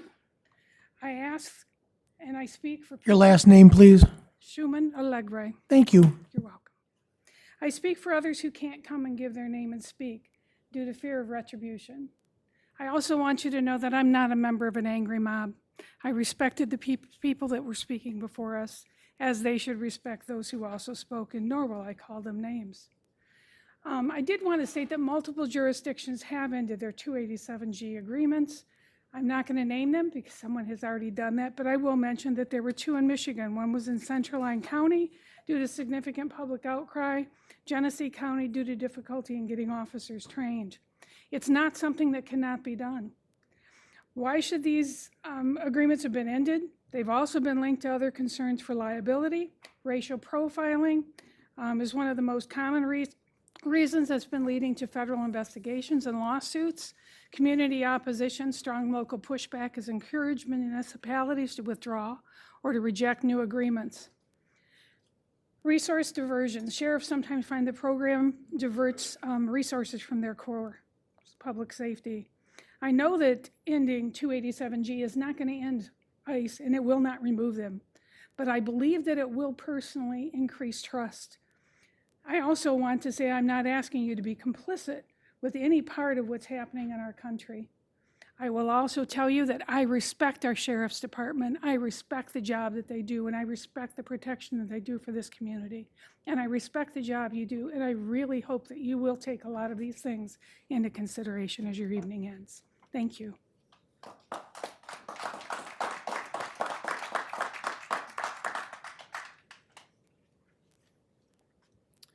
Kurt Cole, Leone Township.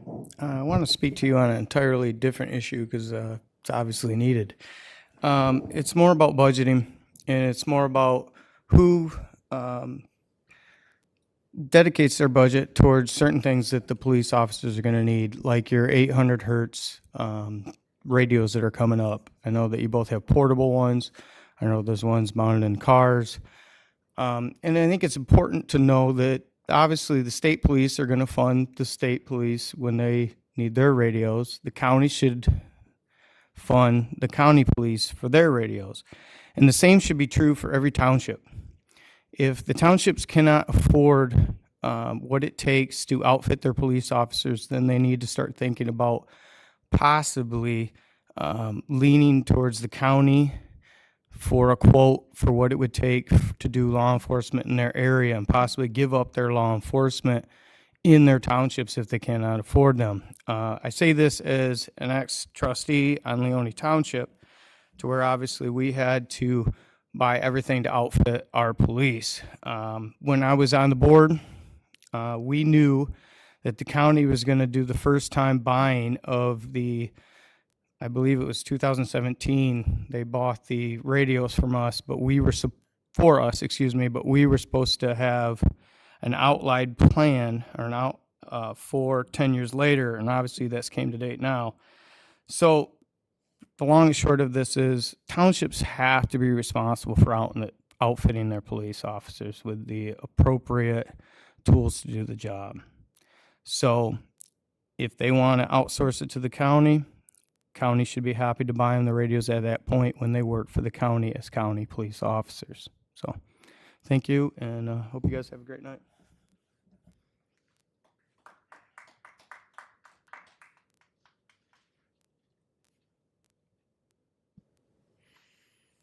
Any other public comment? Seeing none. Commissioner comments. Commissioner Bear. Thank you, Chairman. I'm just going to refer to the different groups as the Democrats and the Republicans, because that's pretty much what they were. The Democrats seem to be not in touch with past history.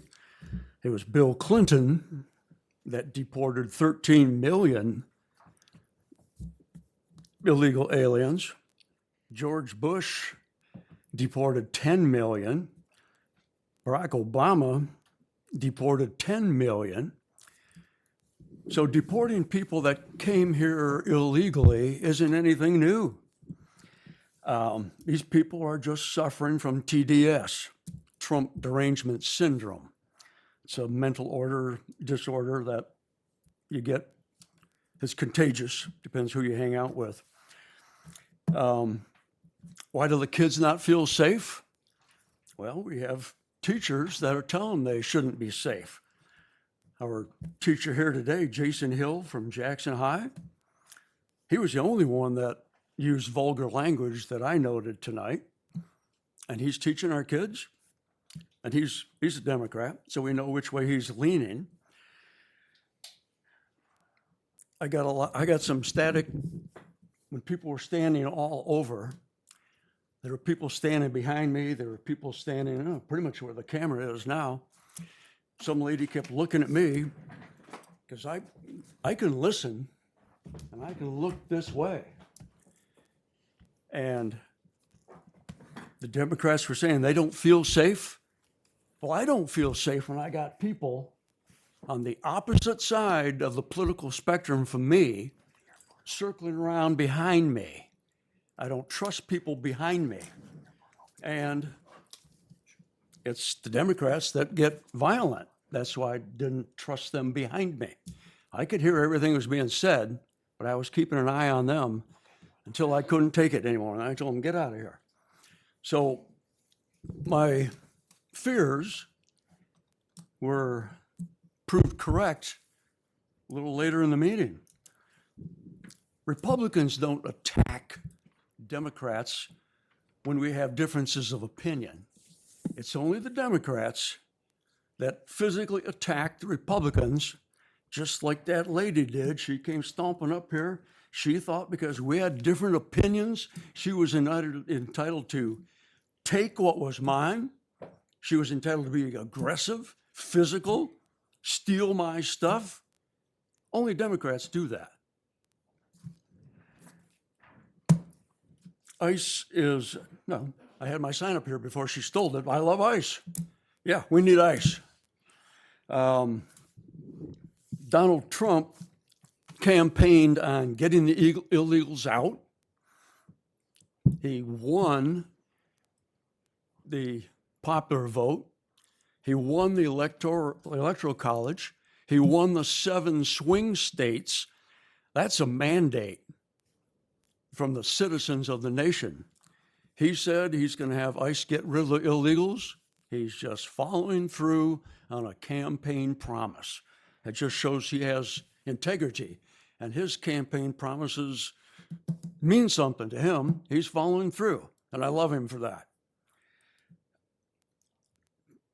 I support our sheriff. I've supported him and his people in everything they've ever asked for. I always will. I support ICE. The people that were speaking were often very ill-informed of what ICE does. And I'm disappointed so many of them are gone. But I'm going to give my brief description, and I'll ask the sheriff to correct me if he thinks I'm wrong. Our sheriff does not go out and look for Hispanics to arrest. He doesn't do that. If somebody, me, anybody, whatever background they're from, if they commit a crime and they are arrested for their crime, they are put into our jail. If after they're in our jail, we find out, oh, ICE has a warrant against those people, then they call ICE and say, hey, we got one of your people here that you have a warrant out for. If the guy makes bail before ICE gets here, he just walks. He just gets out, never to be seen again. That has happened. If ICE gets here within the 48 hours, they say thank you and they take the guy. I'm not aware of any big costs associated with that. Actually, I'm not aware of any costs with it whatsoever. But the fear, the supposed fear in the community, you just got the Democrats teaching their kids to hate Trump, be afraid of Trump, be afraid of ICE. The boogeyman's going to come and get you, pull you out of your school. That's just not happening. So I support ICE. I support our sheriff having his, 287G agreement with ICE. I like that. And I hope the sheriff continues that. And let's see, I got some notes here. And they say they don't feel safe because of, in my opinion, just gossip and talking and bad propaganda. I feel unsafe when I got people coming behind me because they proved tonight that they are the ones that get physical and think they're entitled to assault. That was an assault. Thanks. Commissioner Willis? Thank you, Mr. Chair. I planned to shut up, but sorry, Darius. When I was a little boy, and I would try to justify things to my mother because somebody else was doing it, she'd always say to me, right is right if nobody does it, and wrong is still wrong if everybody does it. There are no just one side doing different things. We have a division going on right now. What important thing to remember tonight is great peaceful protest. That's what we should be about, period. We have institutions in this country that won't protect themselves.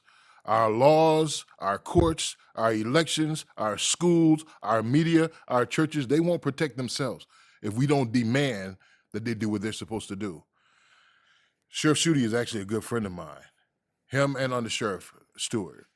We've had ad nauseum talks about 287G. He knows how I feel about it. He knows that my problem with it is the type of warrants that ICE uses, administrative warrants versus judicial warrants, and our judicial system, where judges and people that's going by those laws follow and issue those. My other part of it we presented before was the litigation that has happened in several cities because of violations of the Fourth and Fifth Amendments. That doesn't affect my relationship with Sheriff Schuette.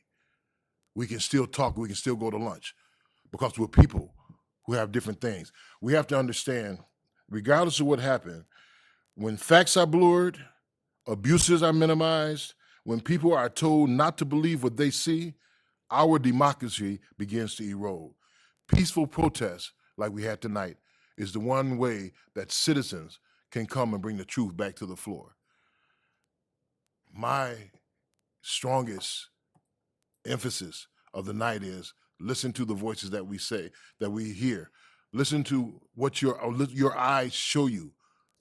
When your eyes show you something's not right, I don't care who's doing it. Like my mother said, right is right if nobody does it, and wrong is still wrong if everybody does it. Thank you, Mr. Chair. Any other commissioners? Commissioner Kennedy.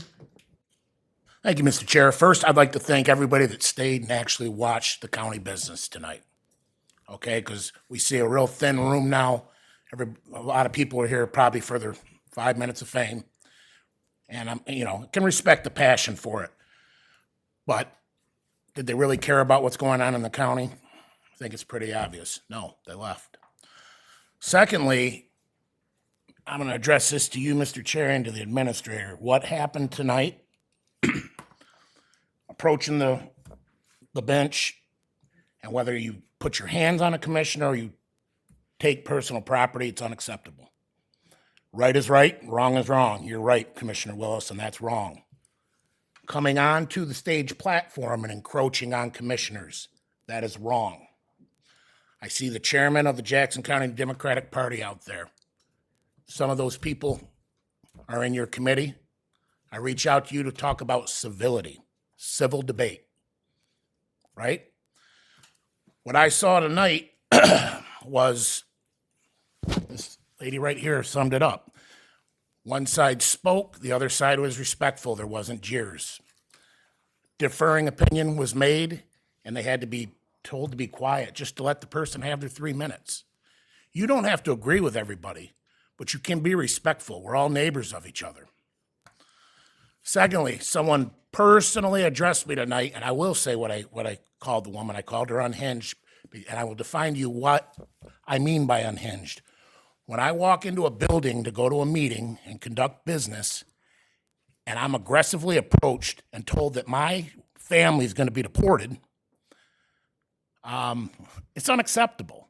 It's just terrible. It's almost like a schoolyard bully. And so, yeah, I reacted and laughed at her and told her she's unhinged. Thank you very much.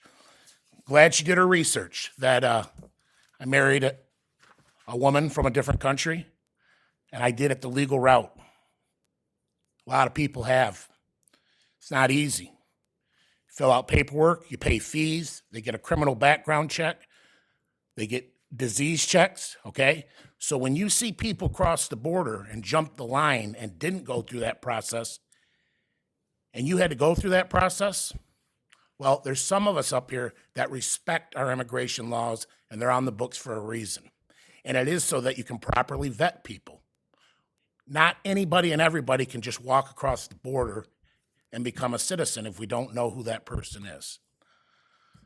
Lastly, I'd like to thank the chairman for compromising on that Accelerate Jackson lease. I appreciate that you were open to more than just the dollar lease. I don't believe in subsidizing the private sector, and so I appreciate the compromise that you came with those 3 options. And also to our sheriff's department, thank you tonight for keeping order in the room, being professional. Thank you to all 3 of you.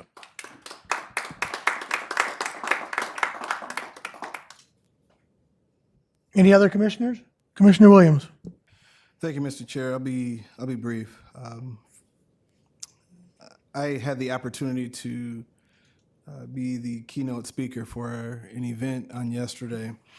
And one of the things that I mentioned yesterday was a quote from the Reverend Dr. Martin Luther King. And he said that injustice anywhere is a threat to justice everywhere.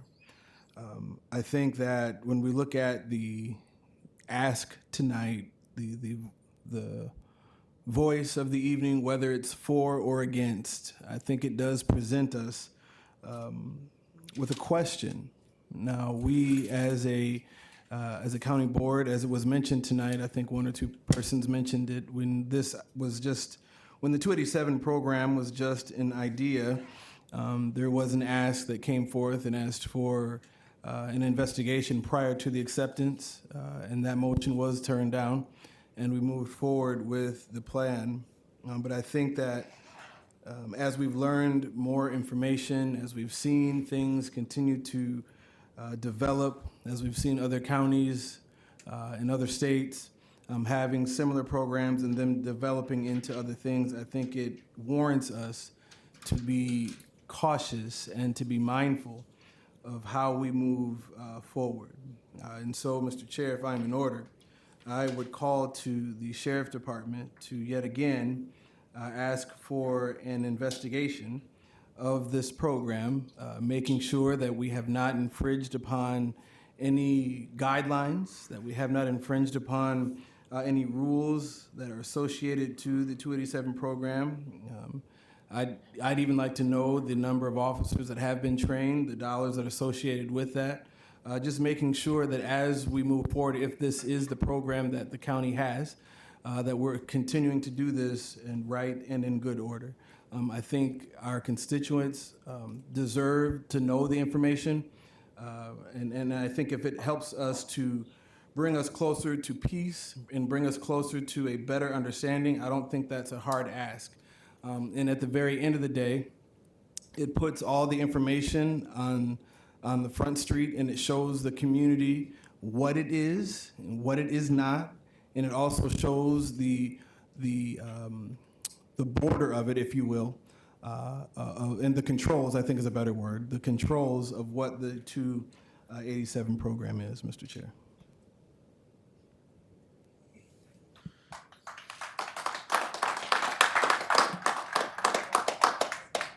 That completes commissioner comments. We have no closed session. Entertain a motion to adjourn. We have a motion and support. All in favor, please say aye. Aye. Those opposed?